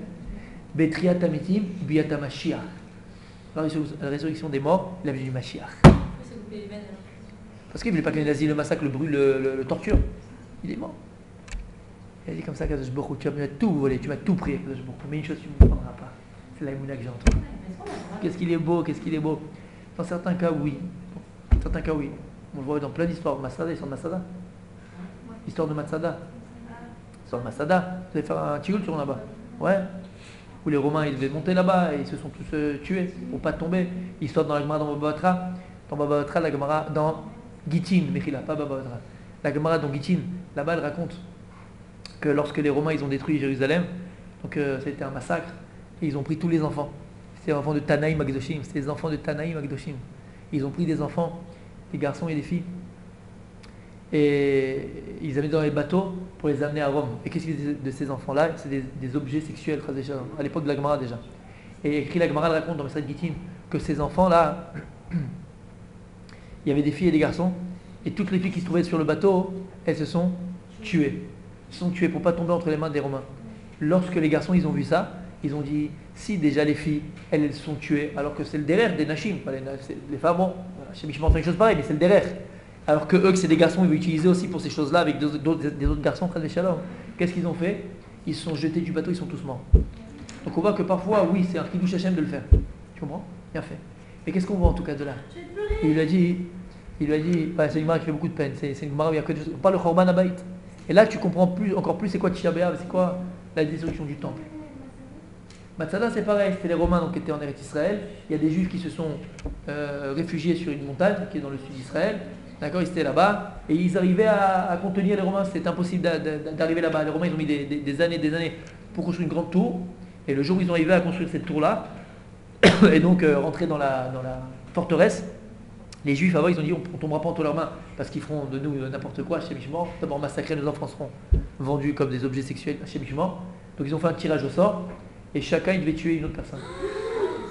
Ouais, ils sont tous tués. Quand les Romains ils sont arrivés là-bas, ils ont vu que tout le monde avait déjà été tué. C'est pour ça qu'aujourd'hui, Masada, entre guillemets, pour Israël, l'État d'Israël, c'est un symbole. Comme ils disent, plus jamais Masada. Plus jamais on se suicidera. Au contraire, on prend les armes, on se défendra contre nos ennemis. C'est ce qu'ils disent l'État d'Israël. Et c'est pour ça qu'il y a une certaine compagnie. Je ne sais plus c'est laquelle, c'est pas Golani, je crois pas que c'est Golani. Une certaine compagnie dans l'armée israélienne qui reçoivent leur béret sur Masada. D'accord, c'est comme symbole. D'accord. Comment? Il y a des moments où on a le droit de le faire, bien sûr. D'accord. Mais en tout cas, qu'est-ce qu'on voit? C'est quoi Chaimouna? Donc tu comprends ce que je t'ai dit? Abraham Avinu, c'est exactement ça. Le Nisayon d'Abraham Avinu, c'était de savoir est-ce que tu crois encore à ma miséricorde? Est-ce que tu crois encore à ma rachamim? En davar kazé. C'est Dieu, de toute façon, je peux rien changer. Ça n'existe pas chez nous, ça. Kadosh Baruch Hu, au contraire. Il a écrit la Gemara, il dit dans Masechet Brachot, Chesku Amelech, il est tombé très malade. Le prophète, il vient le voir et lui dit, de toute façon, Dieu, il m'a dit que tu vas mourir. Alors fais ton kaddish, fais ta prière, fais ton bidou, tu vas mourir. Il dit quoi, je vais mourir? Mais pourquoi je vais mourir? Il dit parce que tu t'es empêché de te marier et d'avoir des enfants. Alors il dit, mais parce que j'ai vu Baruch HaKodesh. J'ai vu Baruch HaKodesh que si j'avais des enfants, ils seraient Rechaim. Ils seraient des Rechaim. Donc je ne veux pas amener des Rechaim dans le monde. Il a dit, ah ça c'était calcul à toi. On rentre pas dans les calculs de Dieu. Toi, tu dois faire des enfants. Dieu, il t'a ordonné ta vie, tu es un homme, tu dois faire Pira Berivia. Tu fais Pira Berivia, tu dois mettre des enfants au monde. Ah, mais c'est pas ton problème, ça. Il dit, bon, alors, ok, je vais faire Tchouva. Il dit, c'est trop tard, c'est fini, tu vas mourir, t'as pas compris. Et il dit, ah ouais, tu crois que je vais mourir? Il dit, moi, j'ai reçu de la maison de mon père, c'est David Amelech. Que même une personne, si elle a un glaive autour de son cou, elle ne demande jamais de demander la Khaïm à Kadosh Baruch Hu. Elle ne doit jamais désespérer de la miséricorde de Dieu. Elle dit alors ta prophétie elle s'arrête ici. Moi j'écoute mon aïeul, il m'a dit David Amelech. Et la Gemara dit qu'il a prié, quand il a écouté cette fille-là, il lui a rajouté 15 ans de vie. Bon, il a eu des enfants, et c'était des Rechaim. En tout cas, il a fait ce qu'il fallait faire. Ne jamais désespérer, ne jamais désespérer, au contraire. Toujours avoir cette émouna, la Rachamim, parce que plus je vais croire en cette chose-là, plus les choses elles vont arriver. Et plus je vais croire en la Rachamim d'Hachem, plus la Rachamim d'Akadosh Baruch Hu, je vais l'amener sur moi, même s'il existe tout le temps. Et plus je crois, je vais être Moshe Chota. Je vais l'amener sur moi. Tu comprends? Ça répond à ta question? Donc, revenons à nos boutons. Plus je crois en une chose, plus je lui donne la vie. Donc on a dit pareil encore une fois dans le mensonge. Chaz v'shalom. Ne place pas ta foi, ne place pas ta émouna dans les choses qui sont mensongères. Ne place pas ta foi dans le superficiel. Ne place pas ta foi dans les choses qui sont secondaires. Parce qu'à partir de ce moment-là, tu donneras vie à ce en quoi tu crois, même à ce mensonge-là. Tu vas même commencer à croire à ton mytho. Tu vas commencer à croire à ce que tu racontes. Alors que c'est pas vrai. Plus tu crois en ton couple, plus tu donnes vie à ton couple. Plus tu crois en quelqu'un, plus tu donnes vie à ce quelqu'un-là. Ça peut être ta femme, ça peut être ton mari, ça peut être ton enfant, ça peut être un élève, ça peut être une élève. Tu donnes vie à cette personne. Plus tu crois en elle. Et c'est ça, je vous assure, Bémet, je pèse mes mots, je pèse pas mes mots. Écoutez ce que je vous dis. C'est le secret de la vie, je vous assure que c'est le secret de la vie. Là voilà, la vie se résume à ça. Ce qu'il a dit Chabakouk. Ça dit Beimunato. C'est à ça que ça se résume. La vie, ça se résume à ça. Parce que dans la vie, on est toujours devant des situations qu'on n'a pas des fois cherchées, entre guillemets, des situations qu'on n'arrive pas à s'en sortir, des situations qu'on ne comprend pas. Oui ou non? Mais qu'est-ce qui va faire que tu vas t'en sortir? Qu'est-ce qui va faire que tu vas faire le bon choix? Qu'est-ce qui va faire que la chose, elle va bien se terminer? Qu'est-ce qui va faire tout ça? Qu'est-ce qui va entraîner? Maïmouna. C'est ce que j'avais terminé. Vous vous rappelez? Le cours, quand tu me parlais. Ouais, mais c'est... Non. Non. Tu vis la réalité que tu veux vivre. Tu te crées la réalité que tu vis en fonction de ta Emouna. Si toi maintenant, écoutez bien ce que je vous dis. Si toi maintenant tu crois que pour réussir, pour avoir une parnassa dans la vie, il faut travailler, il n'y a pas de problème. Akadosh Baruch Hu, il t'a mis dans ce monde-là, tu écris le scénario de ta vie. Si c'est ce en quoi tu crois, alors travaille. Et si tu crois que plus tu travailles, plus tu vas avoir, eh bien il va falloir bien mettre que tu travailles plus pour avoir. Parce que tu crées la réalité que tu vas vivre. Mais si d'un autre côté, toi tu crois que quoi? Que la parnassa est mina shamayim. Et que toi tu crois que c'est Akadosh Baruch Hu qui est zan et olam, azan et kol. On le dit tellement vite qu'on n'y croit même pas. Qui c'est qui a fait le truc de la Birkat Amazon? Tu l'as fait? T'as fait le Birkat Amazon? Ah, j'ai fait hyper bien. T'as fait? Ouais. Ouais? Depuis, on fait tout. Ta vie elle change pas? T'as pas eu passer une semaine différente? Non? Pas encore? Continue, t'arrêtes pas. T'arrêtes pas. T'arrêtes pas. T'arrêtes pas. Azan et Takol. Si tu crois que la Parnassa Mina Shamaim, si tu crois que la Parnassa elle est déjà depuis Rosh Hashanah, si tu crois que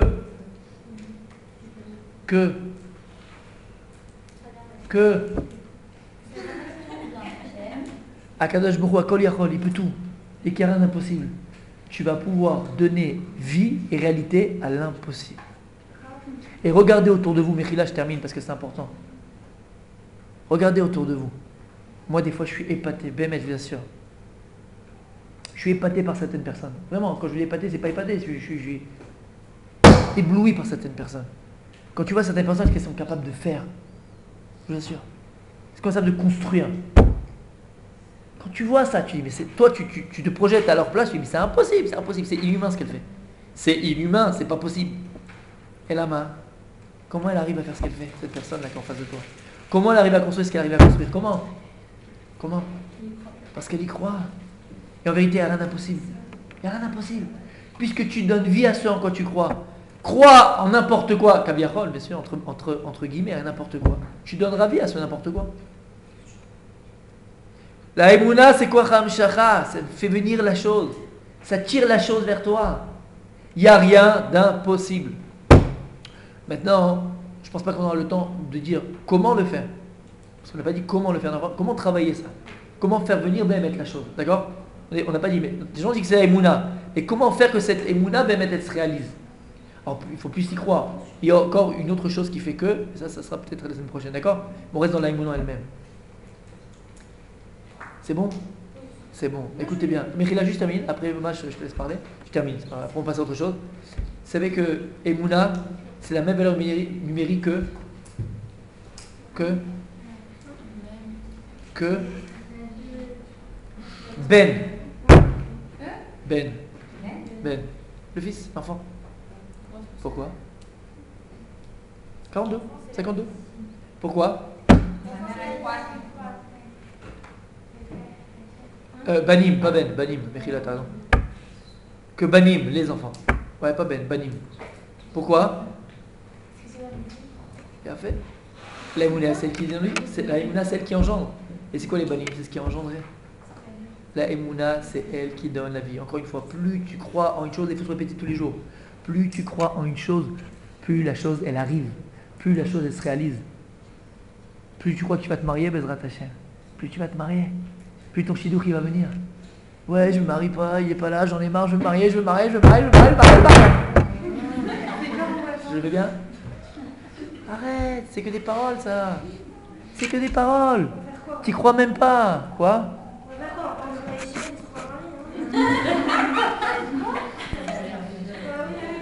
On est en train de dire la Emouna. Faut pas s'imaginer vouloir comme on a dit. Yefcha. Alors je te dis, clair. Yefcha. Maintenant il y a des choses, oui, ça c'est vrai. Il y a des choses qui mettent du temps à venir. Pourquoi? On avait dit ça, non c'est pas ici, c'est la dernière. Plus la chose elle est grande, plus elle met du temps à venir. Ça c'est Vadaï. Plus la chose, on avait parlé de ça? Non? Plus la chose elle est grande, plus la chose elle met du temps à venir. Mais t'arrêtes pas de croire. Plus C'est pourquoi c'est dur. Parce que comme j'ai dit, et je le répète encore une fois, c'est ce à quoi la vie se résume. C'est la vérité, c'est dur. C'est que ça. C'est que ça la vie. C'est que la Emouna. C'est que ça. Même si c'est des Comme je vous ai dit, structures naturelles, on peut comment les faire. Même si c'est des structures naturelles, genre que c'est pas possible normalement. Vas-y, ça veut dire quoi? Ouais, voilà, par exemple, t'as pas l'âge et tu veux tomber enceinte. Alors, On peut quand même y croire. C'est bizarre ton truc. Ton exemple est bizarre, mais bon. Prenons ton exemple. C'est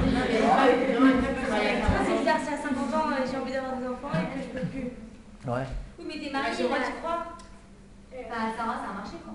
C'est On est pas niveau de ça. c'est une bonne question que tu poses. C'est une très très bonne question que tu poses. Mais elle a 50 ans,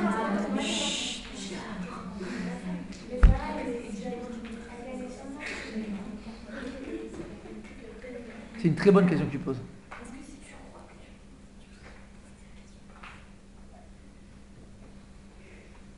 La Emouna, comme on a dit, c'est elle qui donne la vie. Alors je dis normalement, on devrait donner vie à n'importe quoi. Comme je dis, à n'importe quoi. Plus tu crois en une chose, plus la chose elle arrive. Comme j'ai dit, même les choses qui sont impossibles. Le problème, il est que pour donner vie à une chose, la Emouna, et dire il y a trois choses. Il y a trois choses où il n'y a pas de Shelo Lishma. Vous vous rappelez? Il n'y a pas de quoi? De Shelo Lishma. Un homme, il étudie la Torah Shelo Lishma, par intérêt au départ. Parce qu'il lui faut des par intérêt et à la fin, il arrive à le faire pas, mais désintéressé. D'accord? Mais ça, c'est vrai dans tout. Sauf trois choses ici. Par exemple, la tfila. La tfila, c'est l'ocher Shelo Lishma. Pas d'aller à la tfila. D'aller à la tfila, oui, tu peux c'est de dire je vais à la tfila comme il dit Rabbi Esther. Pourquoi? Parce qu'il y a à côté une boulangerie super. Après la tfila, je vais manger des super croissants. D'accord? Mais je parle de la prière en elle-même. Quand tu pries. Soit tu pries véritablement et tu sais à qui tu pries à Kadosh Baruch Hu, c'est du tménik, d'accord?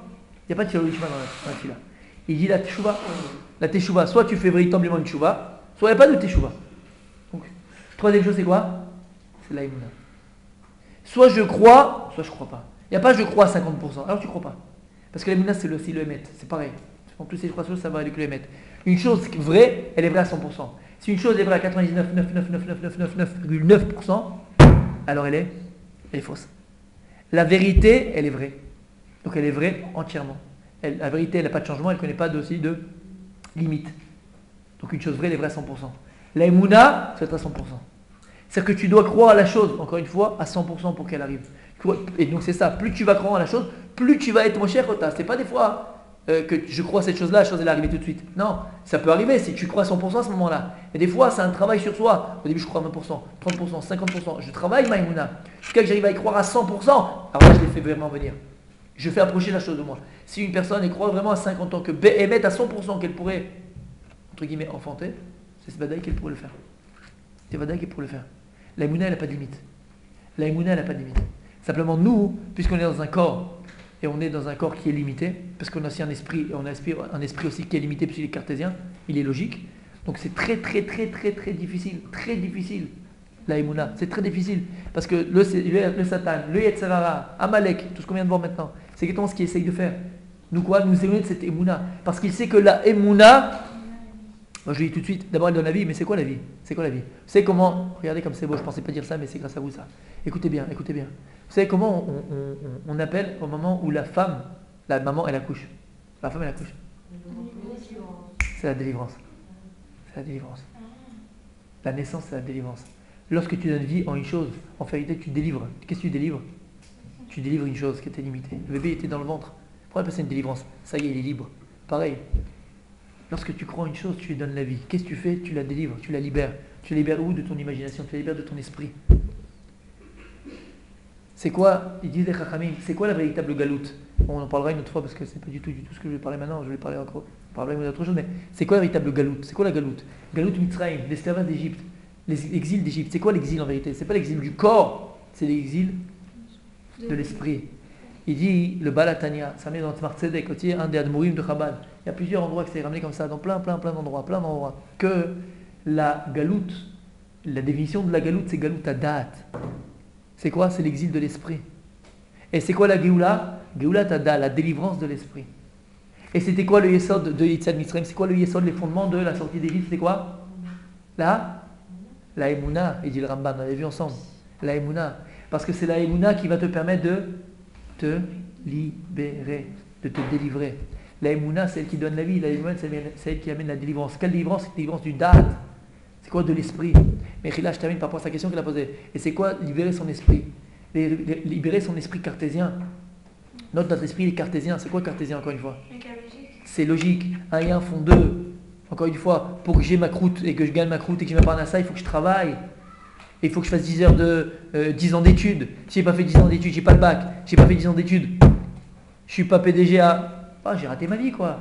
Je pourrais jamais avoir une parnassa, je pourrais jamais nourrir mes enfants. C'est pas bien, c'est pas bon. Non, mais il y a certaines choses. On s'est limité. On s'est limité. Écoutez bien, Mechila, je peux terminer? Parce qu'après j'ai peur d'oublier ce que je voulais dire. Ah, Mechila, c'est des fois comme ça passe, après ça part. On va faire. Écoutez bien. Je sais plus où j'étais. Je sais pas, j'étais où? Non, j'étais quelque part là. Non, j'étais quelque part. Ah oui, j'étais au Bitoire Noumi. Non, j'étais au Bitoire Noumi. Et je pendant 2 heures. Donc pendant 2 heures, t'as le temps de réfléchir, tu vois. J'étais avec ma femme. Et je dis à ma femme, moi, je pense à un truc. Maman, je pense que c'est extraordinaire. Je dis à ma femme, c'est un truc de fou. Parce que là-bas, bon, tu n'as pas grand chose à faire, quoi. 2 heures, t'attends sur une chaise. Tu regardes les gens, tu regardes autour de toi, tu regardes les choses, tu regardes la. Bref. Et comment? Bitoire Léoumi. Et je dis à ma femme, en fait, c'est un truc extraordinaire. Écoutez bien. La vue. Pardon, la vue. Tu regardes. En fait, est-ce que on voit véritablement ce qu'on peut voir? Hein? Hein? Attends. Ah, ouais. Ça peut. Quand elle a dit ça? Hein? Écoute bien. Est-ce qu'on voit véritablement ce qu'on voit? Écoute bien. Écoutez bien. En vérité, quand tu réfléchis, depuis le moment où l'enfant est né, on est conditionné à penser que ce que je vois, c'est la réalité. Mais est-ce que ce que je vois, c'est véritablement la réalité ou pas? Non, c'est ma réalité, celle que je me suis conditionnée dans ma tête. Parce que moi, depuis petit, on m'a toujours appris, c'est normal, et c'est logique, hein, on ne va pas faire les foules, hein, d'accord, c'est logique entre guillemets, d'accord, naturel, de me dire, depuis que je suis petit, ce que je vois, c'est ce qui est, ce que je vois, c'est ce qui existe. Donc on s'est conditionné à croire que ce que je vois, c'est ce qui existe, ce que je vois pas, ça n'existe pas. Alors si tu penses comme ça, je vais te prouver par 1 et 1 font 2, que tu es encore plus bim qu'un chien. Tu sais pourquoi? Parce que au niveau physique, hein, je parle, je ne même pas au niveau métaphysique, au niveau physique. Il y a écrit, c'est ramené qu'il y a des animaux qui vont être complètement différents, de manière différente que nous. Il y a des oiseaux, des animaux, qui vont par exemple à 360 degrés. Vous savez ça ou pas? D'accord? Nous on ne voit pas 360 degrés, nous on voit à 180 degrés ou 100, je ne sais pas combien, d'accord? 180 degrés presque, ouais, jusqu'au côté là. Il y a des animaux, les yeux ils sont devant, hein. Ils sont là, ils ne sont pas derrière, il n'y a pas derrière, ils sont devant. Et ils voient 380 degrés. Il y a 360 degrés, pardon. Non, mais des fois on voit des choses derrière qu'on ne voit en image. Tu vois pas ça? Attends, je te parle de voir avec la vue physique, on est dans le physique, on n'est pas dans le métaphysique, physique. D'accord? Il y a écrit que des animaux, ok, nous par exemple, la limite de la vue de l'homme c'est quoi? 11 km, 10 km? Jusqu'à où la vue elle peut voir? D'accord? Quelques kilomètres. Tu as des animaux qui peuvent voir jusqu'à 40 km. Comme les lynx. Il y a fait l'œil de lynx, il y a fait d'où l'expression, enfin l'œil de lynx, toi. Oui ou non? Donc tu vois dans la bria, dans la création physique, encore une fois, qu'il y a des créatures qui peuvent beaucoup plus voir que toi, quoi. Hein? Un œil, mais comment une vue, pardon, merci. Une vue beaucoup plus développée que toi. Les chiens, pourquoi j'ai dit le chien tout à l'heure? Les chiens, ils voient des choses que nous on voit pas. La gamin elle dit pourquoi les chiens ils aboient des fois?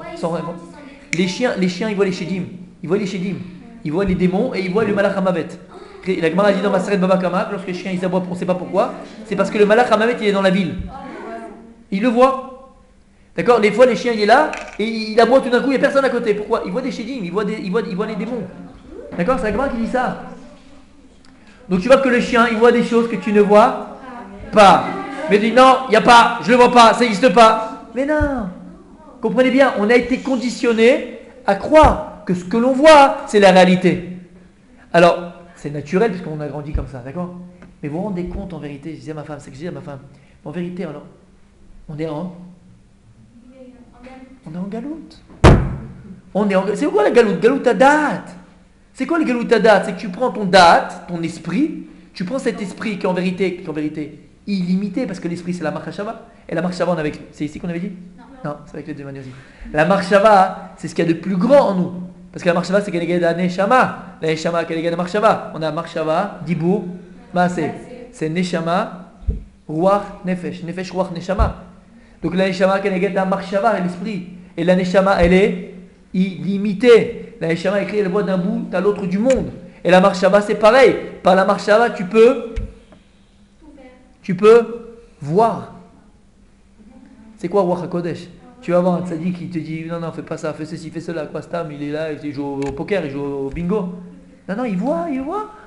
Parce que lui, il a réussi à développer une autre sorte de vision. Nous, on pense qu'on peut voir qu'avec les yeux. Non, pas qu'avec les yeux que tu peux voir. Développe. Il faut qu'on arrive à quoi? À la Géoula.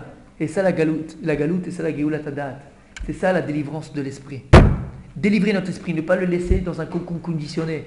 Qu'on t'a dit depuis que tu es petite. Voilà, réussir sa vie, c'est être un médecin, être un avocat, c'est faire ceci, faire cela, être avec une blonde, avoir une Porsche rouge. Non, c'est pas ça la vie, mon coco. C'est pas ça la vie, ma cocotte. C'est pas ça la vie. Sors de ton conditionnement. C'est pas ce que je suis en train de dire. C'est pas ce que je suis en train de dire. Je suis en train de parler en général. Déjà comprendre. Si on a déjà arrivé à comprendre ce que je suis en train de dire, moi-même le premier, alors déjà notre vie elle change, et notre esprit change. C'est que déjà tu comprends que tu es conditionné. Et toutes les phrases bateau là que vous m'avez sorti la semaine dernière et que tout le monde des fois on sort, d'accord? Ouais. Bon la parnassa elle tombe pas du ciel quand même, hein? Faut bien travailler. Toutes ces phrases bateau là. Ouais. Et ça c'est pas vrai. Ce qu'on vient de dire, tu vis la réalité que tu veux vivre en fonction de ta émouna. Tout simple. Donc pourquoi on arrive à là? Très important, je veux dire quelque chose. Pourquoi? Quelqu'un a suivi? Personne n'a suivi? Je sais plus. Oui, mais tu avais dit un truc, c'est pour ça que j'avais dit ça. Vous avez dit que quand on voit les choses, on se conditionne à ce qu'on voit. Tu as dit quelque chose? Oui, parce que tu as posé une question. On peut prendre quelque chose même si. Ah oui, voilà, donc il a dit, voilà, c'est limité, il a fait le mode. Après, je lui ai dit quelque chose. Pourquoi je suis arrivé dans ça? Hein? Ouais, mais. Parce qu'il faut aussi mélanger Et où ta date? Non, c'est là. Ouais, fait. Et donc nous, qu'est-ce qu'on fait? On se continue à savoir que non, c'est impossible. Il n'y a rien d'impossible. Mais comme maintenant, nous, on est encore dans cette galoute et on est encore lié au corps, et donc à la limite, il faut croire à 100% une chose pour que cette chose-là, elle se réalise. Magnifique. Quelqu'un veut dire quelque chose avant qu'on... Moi j'ai une question. n'a rien dit. Ça me stresse, hein, cette montre devant là. Vas-y. Vous avez dit que du coup on est conditionné à voir la réalité, à croire en la réalité qu'on voyait. Mais du coup, est-ce que ça veut dire que le fait d'avoir des progrès en médecine et en sciences, ça veut dire qu'on limite le pouvoir d'achat? Parce que du coup, on va croire en ce que la science nous permet de voir et pas en ce qu'elle vient de faire. Ça, c'est la question. Magnifique. C'est magnifique ce que tu dis. C'est la question fondamentale dans la médecine. Tu as des médecins, malheureusement, c'est l'Europe des médecins, qu'eux, ils croient. Voilà. Moi, je crois à la science, je crois à la médecine. D'accord? Par exemple, eux, ils se fient aux statistiques. Cette personne, elle est dans cet état-là. 99% des personnes dans ce même état, ils meurent. Donc, ils vont voir la famille, ils disent, il n'y a aucune chance. Oui, mais en vrai, c'est. Faute de quoi que nous, voilà, c'est pas ça du tout. Et que nous, on a un clal extraordinaire. Ouais, rien que Zerer Tzedek Jibracha, qui le Rav Citruc, il a dit, la femme elle a raconté, d'accord? Le médecin son il n'y a plus rien à faire pour se marier. Qu'est-ce qu'elle a dit? On n'a pas le même médecin. C'est pas le même médecin. On a prié, il a eu 15 ans de vie en plus. La Emouna, la Tfila, tu comprends? Mais Vadaï, on ne rentre pas dans les statistiques, on ne rentre pas. Et ça, c'est la galoute. À partir du moment où on t'enferme dans un état d'esprit, on te conditionne dans quelque chose, que c'est un dû, c'est une loi, tu t'éloignes, c'est pas juif. C'est pas juif. C'est pas juif. C'est pas juif. Vas-y. Non, dis-moi. Vas-y. Exprime-toi. On est en démocratie. Ah, d'accord. Mais c'est pas juif. Manque des moulas, c'est pas juif. T'as compris ce que je veux te dire? Il n'y a rien d'impossible si on y croit 100%. Si on y croit 100%, rien d'impossible. Mais là, pour répondre à ta question, la Gemara dit, non, rappelle-toi ta question. La Gemara dit, c'est tout vote. Que autant de Rabbi Yehuda Nassir. Rabbi Yehuda Nassir était très vieux. Très vieux. Il était plus de filles, il ne pouvait plus rien faire. Aucune mitzvah, rien du tout, c'était fini. D'accord? Et donc il devait quitter ce monde-là. Maintenant il ne quittait pas le monde. La Neshama, elle partait pas. Pourquoi? La Gemara dit, tout vote. Parce que la génération, toute sa génération, il priait pour qu'il vive. Ils étaient tellement attachés à Rabbi Yehuda Nassir qu'ils ne voulaient pas qu'il meure. Rien qu'il était là, ils le voyaient. Les gens, ils faisaient une Torah, les autres, ils étaient mouchpaïm de lui. Ils étaient influencés par lui. Et donc par le corps de la tfila, par la prière, Ils empêchaient un homme de mourir. Jusqu'à que sa servante, qui était là, elle voyait Rabbi Yonassi qui était en train de souffrir parce que lui, il faisait plus rien dans ce monde-là. S'il n'y a pas Torah, il n'y a pas mitzvot, à quoi ça sert? Rien du tout. Il voulait déjà monter pour la Maba, recevoir sa part. Qu'est-ce qu'elle a fait? Elle est montée sur le gag, sur le toit du Beth Midrash. Elle a pris un klis rouchit, un ustensile en cristal. Elle l'a jeté du 5e étage et quand c'est tombé, ça a fait comme un boom, une bombe. Donc les gens, ils sont arrêtés de prier à ce moment-là. Neishama, elle est partie. Koach HaTfila. Koach HaEmuna. Parce que la Tfila, c'est avec la Emuna. Tu ne pries pas si tu ne crois pas. Et tu ne crois pas si tu ne pries pas. Et dit Rabbi Nachman, les deux vont ensemble. Plus tu pries, plus ça va affermir ta foi. Plus tu vas croire, plus ça va affermir ta prière. Ça va de pair. Et le chercher à connaître, ça veut dire faire de la Emuna. Pardon? Chercher à savoir, la recherche de la connaissance, ça veut dire que c'est la faire de la Emuna. Faux. Tout dépend maintenant avec quelle intention, merci beaucoup, avec quelle intention tu cherches. Et ça, c'est une autre Torah de Rabbi Nachman, c'est la première Torah de Rabbi Nachman dans l'écouté Moharan, où il explique, Rabbi Nachman, c'est exactement ça qu'un juif doit arriver, c'est la Chorma. Quelle Chorma? Tu as deux, tu as Yaakov et Esav. Yaakov et Esav, c'est Israël et l'Occident. D'accord? L'Occident, Chorma bagoim ta'amin, la Gemara dit dans Masanida.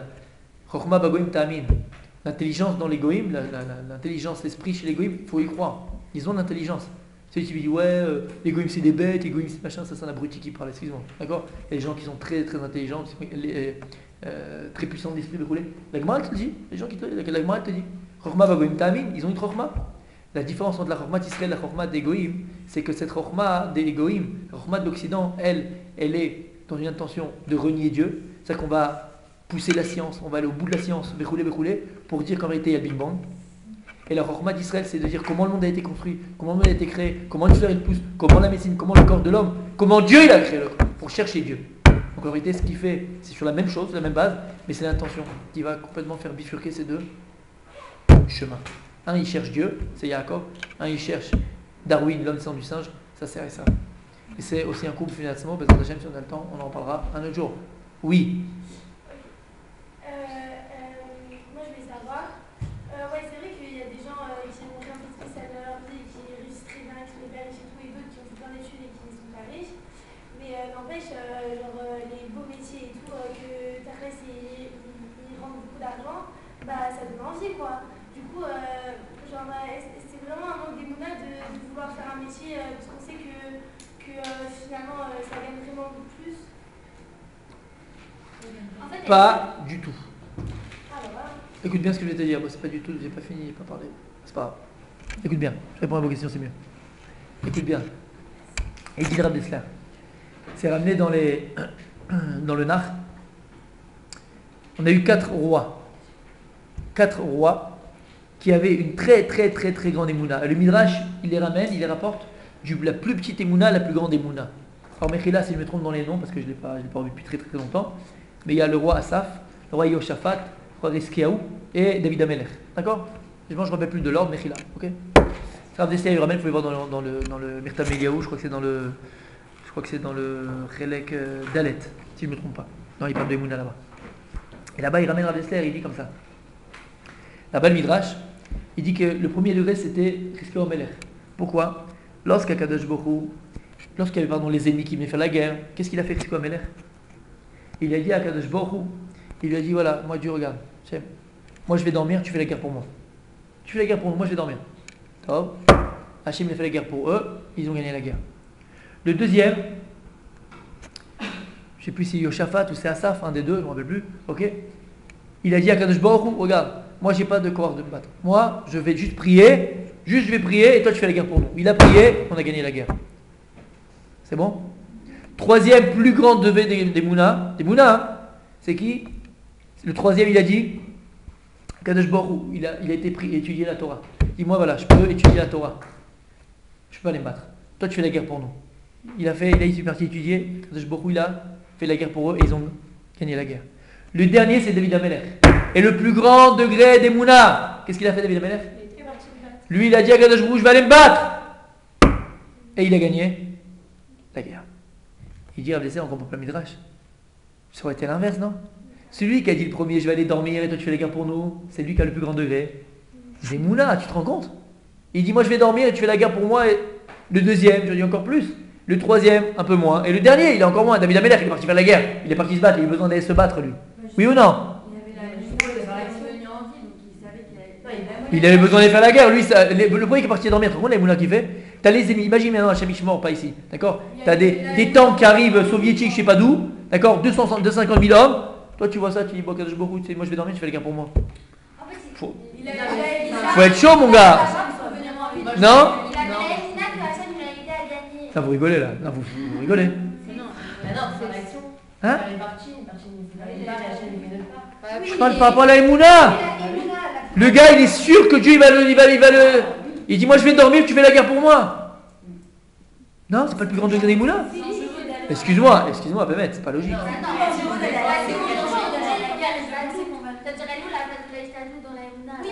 Attends, on n'a pas encore parlé d'Ishtadout là.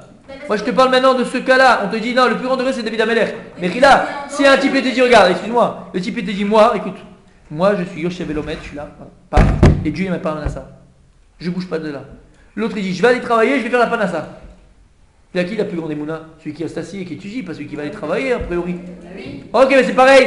Lui il dit, moi je vais dormir, Dieu fait la guerre pour moi. Lui il dit, moi je vais faire la guerre. Mais non, mais lui, je vais dormir, ça veut dire quoi? Je vais dormir, tu vas faire aussi toute ta part, ton action. Mais tu comprends pas? Il a dit qu'il a la émouna. Il est à 100%, je fais pas d'action et Dieu va faire la guerre pour moi. Et la chimie l'a fait. Alors ça c'est la semaine dernière. On a dit que tout ce que tu as appris maintenant tu vas l'oublier. Ou tu vas le transformer plutôt. Mais la preuve, lui il est parti dormir et Dieu il a fait guerre pour lui, ça a marché. Parce qu'il était à 100%, il avait cette émouna là. On a dit la émouna celle qui donne la vie, tu donnes réalité à ça. Quand tu crois, lui il croyait véritablement à ça, c'est ce qu'il y a eu. Vous comprenez? C'est logique ou pas? Non franchement, c'est logique, t'es d'accord avec moi? Non, vous n'êtes pas d'accord? Si, c'est logique. Ah d'accord. Parce qu'en vrai, c'est comme si on va à l'école, moi je vais pas à l'école, et le jour de mon bac, je vais à l'école, je crois en Dieu, il va me donner mon bac. Mais ça se passe pas comme ça. C'est ce qu'il a fait lui. D'accord? Lui il a fait ça le roi. Qu'est-ce qu'au Ameller, il a fait ça. D'accord? Qu'est-ce qu'au Ameller il a fait ça? Il a dit moi je fais pas la guerre et je dors. Mais il y croyait, c'est pas un mytho. C'était pas un mytho, il a voulu se cacher, il avait peur, il avait pas peur. D'accord? Il a dit moi je veux pas faire la guerre, c'est qui fait la guerre pour moi. Il y croyait à 100%. Et Hachem il a fait la guerre pour lui, il a gagné. L'autre il a dit moi je prie, tu fais la guerre, ça a marché. Lui il a dit moi je vais étudier, tu fais la guerre, ça a marché. Et David Ameller il a dit moi je vais aller faire la guerre et il a gagné. Et là c'est le plus grand degré des Mouna. Quel rapport?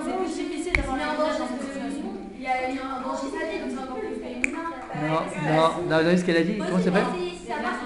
Vous savez ce qu'elle a dit Déborah? Il explique le Rav Dessler ce qu'elle vient de dire Déborah. En un mot. Écoutez bien.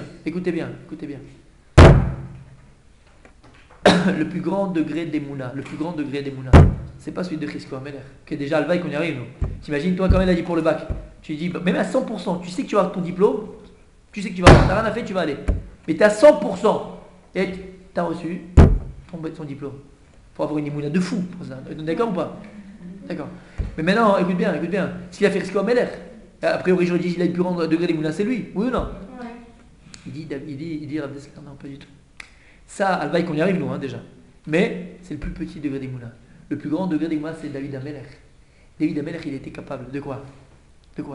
D'aller à la guerre, de faire la guerre et de croire à 100%, quand je vois pas à 99%, c'est pas croire, à 100% que qui c'est qui a fait la guerre pour lui?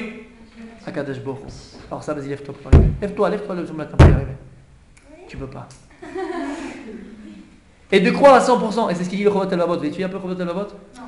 Il dit le Chovot HaLevavot, il y a et ça, moi je l'ai fait pendant un an, j'ai dit avec ton père. Pendant un an, ça nous a changé notre vie, ça. Moi, la mienne, la première, Bémet. Il a tout un pérec, tout un chapitre sur Bitachon. C'est extraordinaire. Et là-bas, il dit quelque chose de magnifique. Il dit que, il parle beaucoup de la Ishtadout, d'accord? Il dit quand il faut être Mishtadel. Pourquoi il faut être Mishtadel? Mais il dit quelque chose d'extraordinaire. Il dit le plus grand degré des Mouna, c'est lequel? Ce qu'il dit, le Rav Dessler. Il dit un homme, s'il a un champ maintenant, t'as un champ, il un champ. Il faut savoir qu'il doit se lever le matin à 5h, 4h. Pourquoi? Pour arroser son champ. Pour cultiver, pour enlever les mauvaises herbes. Il doit aller pour travailler son champ. Il doit travailler son champ. Maintenant il dit, la bruse. Maintenant il dit, par contre, il doit savoir que, il doit se dire, Même si maintenant tu t'étais pas réveillé, tu n'avais pas travaillé ton champ, tu n'avais pas planté, tu n'avais pas semé, tu n'avais pas enlevé les herbes, tu n'avais pas arrosé, tu n'avais pas. Même sans ça, de toute façon, tu aurais eu ta récolte. Et c'est ça le plus difficile. C'est ça le degré le plus dur. C'est de faire et de dire que c'est à 100% par moi à Kadosh Baruch Hu. Ça, c'est impossible. Ça, c'est David Amelech. Shamatem. Donc, bien sûr, si la personne elle est maintenant à 100% sûre que c'est pas son travail qui lui amène sa parnassa, et c'est pas son effort dans son travail qui lui amène sa parnassa, et que c'est pas parce qu'il est rusé dans son travail qu'il a réussi à avoir sa parnassa, et c'est parce qu'il est fort, et il a un corps à dibour, il a une force de la parole très forte qu'il fait des contrats. Or, ce type-là, il a un niveau le plus élevé, c'est vrai. Si ça se ressent. Mais ça, tu en connais, des gens comme ça, moi je ne connais pas. Ça oui, à l'époque de la Gemara, à l'époque du Tannei Magdoshim, ils travaillaient eux, parce qu'ils savaient que, même quand ils travaillaient, de toute façon, ils avaient des cavanotes de fous, et ils savaient que c'était contre leurs mains. Mais dis-moi une personne aujourd'hui, là, dans la génération dans laquelle on vit, qui travaille, et qui pourra te dire, Behemet, à 100% qui sait que c'est pas de lui que ça vient. Et que s'il ne te dira pas, il faut bien se lever le matin pour aller gagner sa croûte, hein. Non. Tu vas te dire que tu dois te lever le matin, mais même s'il n'est pas levé, comme ça il croit d'abord, t'auras eu ta croûte. Vas-y, lève-toi le matin. Ce que tu viens de dire maintenant, c'est quoi? Ça s'appelle en hébreu, ça s'appelle. Qui a dit ça? Qui? Ça s'appelle Aman. Et le Midrash il dit Lo nitna Aman, et là, l'homme des Torah. Aman est donné pour ceux qui disent la Torah. Enfin, c'est l'inverse, Mechila. Lo nitna Torah, elle a le Aman. La Torah n'est donnée que pour ceux qui mangent la manne. Donc maintenant, vous comprenez une chose extraordinaire. Vous venez poser la question. Où est l'Ishtadlut alors dans tout ça? Parce que jusqu'à présent, tu me disais. On me disait toujours qu'il faut quoi, Nishtadel, il faut bien faire les choses, non? Si tu fais pas d'effort, alors tu regarderas rien, tu n'auras rien, mais roulez. Écoutez bien ce que je suis en train de vous dire. Écoutez bien et ouvrez vos oreilles, même celles qui sont un peu fatiguées. Écoutez bien, c'est très important. Il dit le Rav Dessler, tout ce que dit c'est Rav Dessler maintenant. Il dit Rav Dessler. Dans la vie, il donne l'exemple. Je remonte encore plus haut, d'accord? Dans ce qu'il dit. Il dit, Bichlal, le lien du travail. Le travail, travailler. Alors, qui dit travail c'est la santé, travailler c'est la santé. Ouais. Travailler c'est la santé. Maintenant le travail. Bien fait. Ça c'est pas mal. Le travail. Pourquoi on travaille? Mais pourquoi on travaille? Pourquoi elle travaille dans le monde? On n'a pas on a peur de Partez beaucoup plus loin, beaucoup plus haut, beaucoup plus. Non, on n'a pas rien à faire. Beaucoup plus loin dans l'histoire. On a besoin d'une activité, on a besoin de. Beaucoup plus loin dans l'histoire. Pourquoi on travaille? Ah, parce que Adam, la Marichonne. C'est la klala de la Marichonne. Adam, il a été maudit. Et c'est quoi la malédiction d'Adam Marichonne? Bezat apecha tochal lechem. Tu mangeras à la sueur de ton front. Donc il dit le Rav Dessler que le travail c'est une klala. Écoutez bien. Que le travail c'est une klala. Ça c'est Rav Dessler, c'est pas bon. Le travail c'est une klala. Dans le sens où il dit si tu comprends que le travail en lui-même c'est une klala, puisque ça a été la klala qu'il a reçue Adam Marichonne. Alors en général, si tu as une personne attention, ça c'est maudit. Ouais? Est-ce que la personne elle va s'efforcer de rentrer dans la malédiction? Non, elle va te faire pour se sortir de la malédiction. Donc déjà comprends que le travail c'est une klala. Donc le travail c'est ce que Hachem il a maudit Adam Marichonne. Maintenant.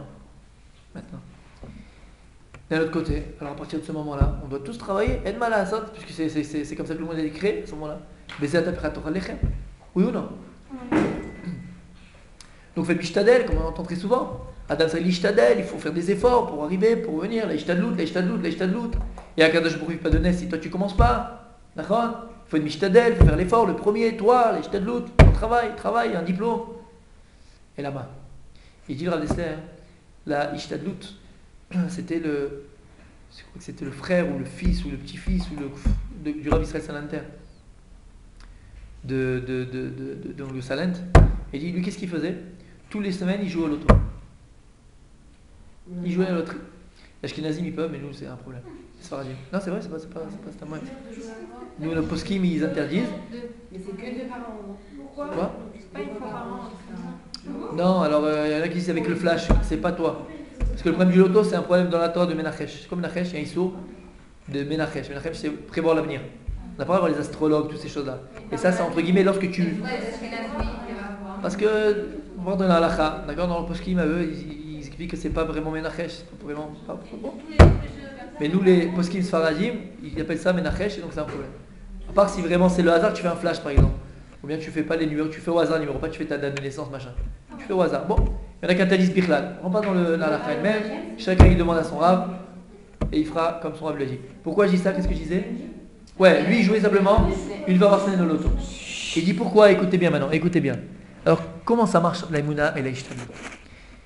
Si on a compris ce qu'on a dit pendant plus d'une heure, on a compris que la Emouna, c'est une darga, c'est un niveau. Il y a plusieurs niveaux d'Emouna. Il y a plusieurs niveaux d'Emouna. Et la Emouna, ça se travaille tous les jours. Et la vie, encore une fois, je vous assure, écoutez bien ça et gardez-le. Près de vous, la vie se résume qu'à ça. Vous le verrez, vous le verrez, vous le verrez. C'est que ça, c'est que ça. Les problèmes, ils arrivent quand j'arrête de croire à une chose. Les problèmes, ils arrivent quand j'arrête de croire en moi-même. Les problèmes, ils arrivent quand j'arrête de croire en mon couple. Les problèmes, ils arrivent quand j'ai un doute sur mon couple. Les problèmes, ils arrivent quand j'ai un doute sur mes enfants. Les problèmes, ils arrivent quand j'ai un doute sur mon travail. C'est qu'à mon démouna. À chaque fois qu'il y a une peur, à chaque fois qu'il y a une peur, une angoisse, une inquiétude, c'est un manque d'émouna. Tout, je sais pas. Donc la vie se résume qu'à ça. Alors comment faire? C'est quoi? Il dit Rav Dessler que c'est le chilouv entre la Ishtadout et la Emouna. Le chilouv, comment on dit le chilouv? L'association de la Emouna et de la Ishtadout et de l'effort, c'est quelque chose qui est dakmeot, qui est très très très très fin. Et il n'y a que nous, niveau personnel, qui pouvons savoir le niveau d'Ishtadout que je vais devoir employer en fonction de ma Emouna. Et dit Rav Dessler, par exemple, une personne qui se dit moi, Baruch Hashem, Bezrat Hashem, Baruch Hashem, Bezrat Hashem, hein. Et lui, en vérité, c'est quoi? Juste il le dit, mais il ne le vit pas. Simplement, il s'imagine croire en Dieu. Il s'imagine avoir la foi en Dieu, d'accord?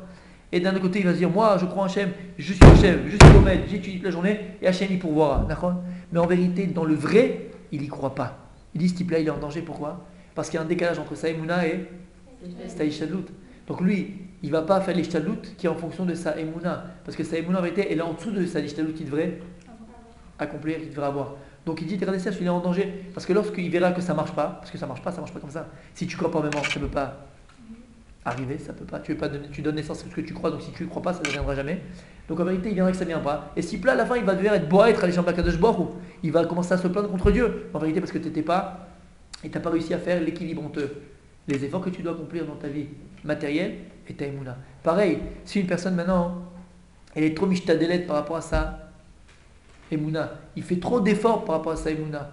Quelqu'un qui a une Emouna, d'accord, X, et maintenant il fait plus d'efforts qu'il avait d'Emouna. Qu'est-ce que ça va engendrer? Ça va engendrer qu'il va commencer à perdre sa Emouna, parce qu'à la fin, qu'est-ce qu'il va se dire? C'est moi, c'est moi, c'est moi. Alors que toi, pour tu savais que c'était Dieu. Mais non, je fais des efforts, mais attention, ces efforts que tu fais, cette échelle que tu fais, peut-être qu'elle va empiéter sur ta Emouna, et donc tu vas passer de niveau. Donc il dit, et c'est cool, en conclusion, le Rav Dessler, que la Emouna et la Ishtadlut, c'est quoi? Elle doit être équilibrée. C'est que ta Ishtadlut, elle doit être équilibrée en fonction de ta Emouna. Fais très attention, très très attention. Et il dit, t'es en danger de mort. Si maintenant tu te fais croire à toi-même que vraiment tu as une Emouna, moi je vais être avrer, moi je vais être femme d'avrer, et je vais pouvoir votre truc, et je crois que Kadosh Baruch Hu, il va nous apprendre ça, et tout va aller bien, tout va ceci, tout va cela. Mais en vérité, au fond de toi, tu n'es pas à ce niveau-là, et tu as besoin d'Ishtadlut X ou Y, alors à un moment donné, tu vas craquer, tu vas tomber. Et vice versa. Donc en vérité, il faut toujours faire attention. Et c'est comme un chirurgien. Comme un chirurgien. Faire très attention au niveau où tu te trouves de ta Emouna.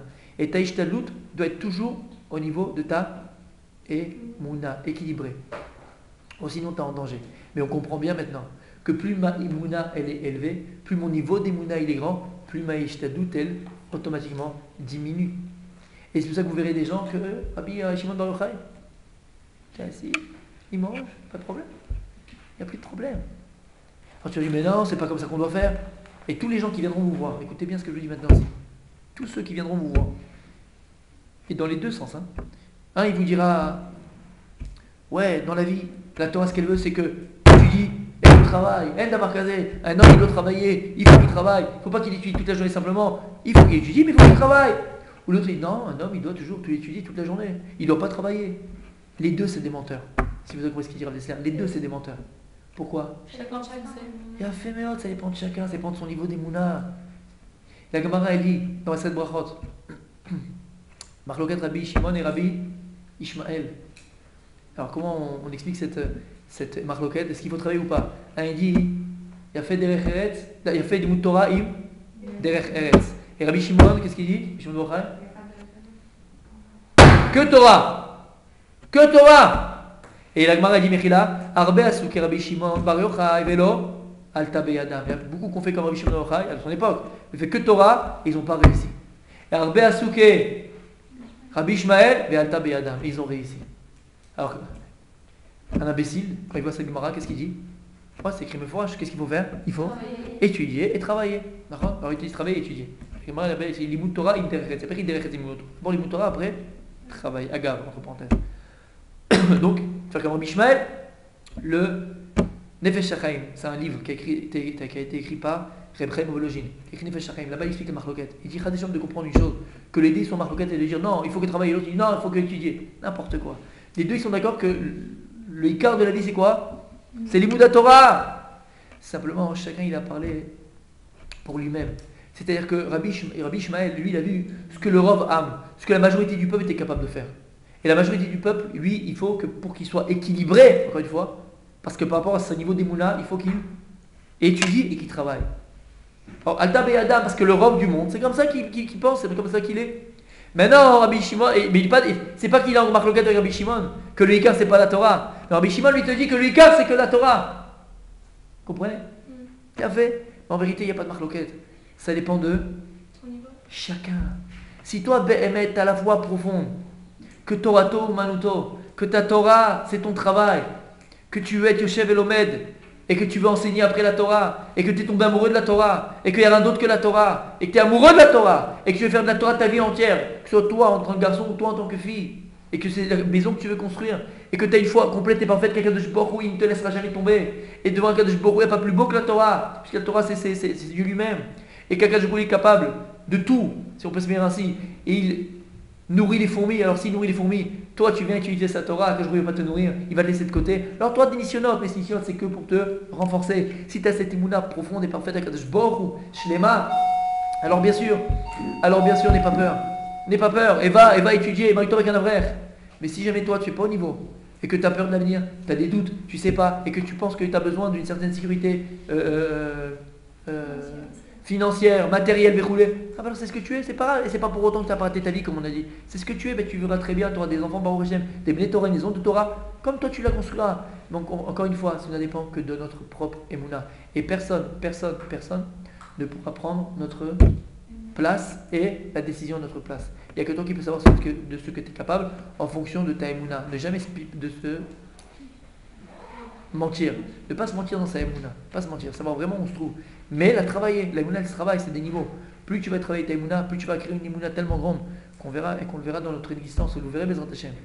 Plus on croit en une chose, plus on lui donne vie. Plus tu crois en une chose, plus tu lui donnes vie. La Emouna c'est ce qui donne la vie. Nisqué Bezrat Hashem, on n'a pas du tout terminé.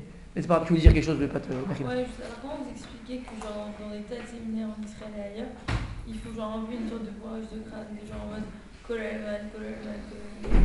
Alors je vais t'expliquer une chose. Si le séminaire dans lequel tu t'es inscrite, par exemple, c'est un séminaire, parce qu'il faut savoir où on s'inscrit, il faut savoir où on va dans le séminaire. Si c'est un séminaire qui promouvoit, entre guillemets, le mariage avec un abrèche, alors tu sais très bien qu'on va parler de ça toute l'année, parce qu'on veut construire des jeunes filles, qui seront capables de pouvoir se marier avec un abrèche. D'accord? C'est tout. Si vous dites c'est en fonction de la Mouna, comme vous dites, ça veut rien dire. Il y a des filles qui peuvent venir de n'importe où et qui en fonction de leur Mouna, et ben, elles voudront épouser ou pas un abrèche. On ne peut pas dire à des filles. Non. C'est pour ça que moi, au niveau personnel, je ne suis pas du tout pour ce plage de crâne. Du tout. Et je vais vous dire même, il y a 10 ans, 12 ans, quand je commençais à enseigner dans les séminaires, j'enseignais chez Rablouria. Vous savez Rablouria ? Au début, ça, ils venaient d'ouvrir le séminaire. Il y avait 8 filles. Pas la Wi-Fi, il y avait 8 filles. Parce qu'il n'y avait pas encore Internet. D'accord ? Et ma marche, il commençait, c'était la première année, tout ça. Et j'enseignais là-bas pendant 4-5 ans. Et à un moment donné, je suis arrivé à ce problème-là. Parce que moi, ma hashkafa, d'accord ? Ma hashkafa, c'est que je suis le meilleur banni d'ailleurs. C'est que lorsque tu es devant des gens, soit des élèves, des garçons, des barouim ou bien des jeunes filles ou n'importe quel élève, ok ? Tu fais pas des clones, tu fais pas des robots. On n'est pas là pour faire des robots. Je suis pas là pour faire un robot, je veux pas que vous me ressemblez. Vraiment. D'accord ? C'est pas ça le Koach HaTorah. Le Koach HaTorah, c'est Koach Tzmicha. La Torah, c'est la force de quoi ? De faire pousser, de dévoiler. C'est-à-dire que la Torah, et normalement la Torah qu'on enseigne, et ça, arabe, entre guillemets, la Torah qu'il enseigne, elle est là pour en vérité dévoiler le potentiel qui existait déjà en toi. C'est tout. On a tous un potentiel extraordinaire. Et en fait, c'est ça. Ça arrivait à quoi ? À dévoiler le potentiel qui existe en chacun de nous. Et la Torah, après que vous allez Écoutez de vos rabbinim, elle est là pour développer ce potentiel-là. Mais cette Torah-là, elle est propre à vous. Je ne veux pas que vous me ressemblez, je ne veux pas faire des robots, je ne veux pas que vous pensiez comme moi. Moi, j'ai dit à mes filles au séminaire, dès que vous n'êtes pas d'accord avec ce que je dis, mais dites-le moi, posez des questions. À Kadosh Baruch Hu, il ne veut pas qu'on soit des bœufs, soyez pas des bœufs, des agneaux. Faut pas comment dire, avaler tout ce qu'on vous dit. On n'est pas des dieux, comprenez quelque chose, on est des hommes, on est bébêtes. Ok? Et on se trompe aussi. Ok? On a nos grandeurs, on a nos faiblesses. Ok? Ça veut dire quoi? Ça veut dire que on ne doit pas faire des robots. On doit faire des robots. On ne doit pas faire des robots. Et donc, Béhémet, si tu comprends ça, hein, alors tu comprends quand tu as en face de toi des gens différents. Tu as des filles qui vont être capables de s'épouser d'Ebrahim et tu as des filles qui ne vont pas être capables d'épouser d'Ebrahim. Ou il y a des filles qui voudront épouser d'Ebrahim et des filles qui ne voudront pas épouser d'Ebrahim. Et quand j'aime de venir dire, comme je vous ai raconté cette histoire de cette femme là, qui est venue me voir après un cours, vous vous rappelez la semaine dernière, et qui m'a dit, ouais, toute ma vie on m'a dit ça, elle était dans un séminaire aussi. Et donc j'ai raté ma vie. Ah, t'as qu'est-ce que tu dis à cette fille-là? On m'a bourré le crâne, elle me dit. On m'a bourré le crâne. C'est horrible. Béhémet, c'est horrible. D'accord? Bien fait. Maintenant, ça n'enlève rien, comme je l'ai dit la semaine dernière, que Béhémet, et je vous le dis parce que je l'ai vécu, puisque j'étais à Ouer, donc je ne peux pas dire l'inverse. Bon, au prochain, je l'ai vécu. C'est Vadaï, c'est certain et c'est certain. Cette vie de Torah à 100%, tous les jours, cette vie d'Ouer, c'est une autre vie. En malasot. Ça, c'est une mitziout, c'est une réalité. Mais ce que je veux dire, d'accord, c'est une réalité. T'as une proximité avec Akadosh Baruch Hu, tu vois des choses extraordinaires. C'est une vie de Torah, mamash.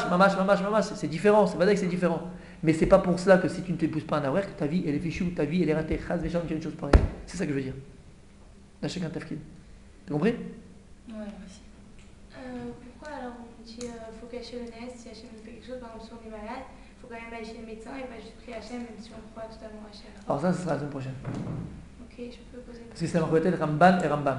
Le Rambam lui dit qu'il faut un médecin, la halakha est comme le Rambam, qu'on a le droit d'avoir le médecin, le Ramban il dit qu'on a le droit d'avoir le médecin. Le Ramban, la halakha, lui il dit qu'on a le droit d'avoir le médecin. Mais la halakha elle est massée, elle est comme le Rambam qui dit qu'on a le droit d'avoir le médecin. Mais c'est toute une suga, je vous le dirai. Hein? C'est pas pour attendre le médecin. Non. Ah non, c'est par rapport au din de la Torah, par rapport à Irapé. C'est dans Rovakama. Et un dernier truc, est-ce que sinon on croit vraiment en une personne et qu'elle ne croit pas du tout en elle, alors ça peut marcher cette force? On peut éveiller, oui, bien sûr. Bien sûr. Tu pourras jamais, comme dirait les cerfs, tu ne pourras jamais décider à sa place, mais tu pourras faire en sorte, influencer que cette personne un jour elle se réveille. Que si y a une isdamnout, alors elle l'apprend. C'est ça que ça peut faire. Tu veux dire quelque chose? Non, c'est bon. Hazak ou Baruch. À la prochaine, c'est Dieu.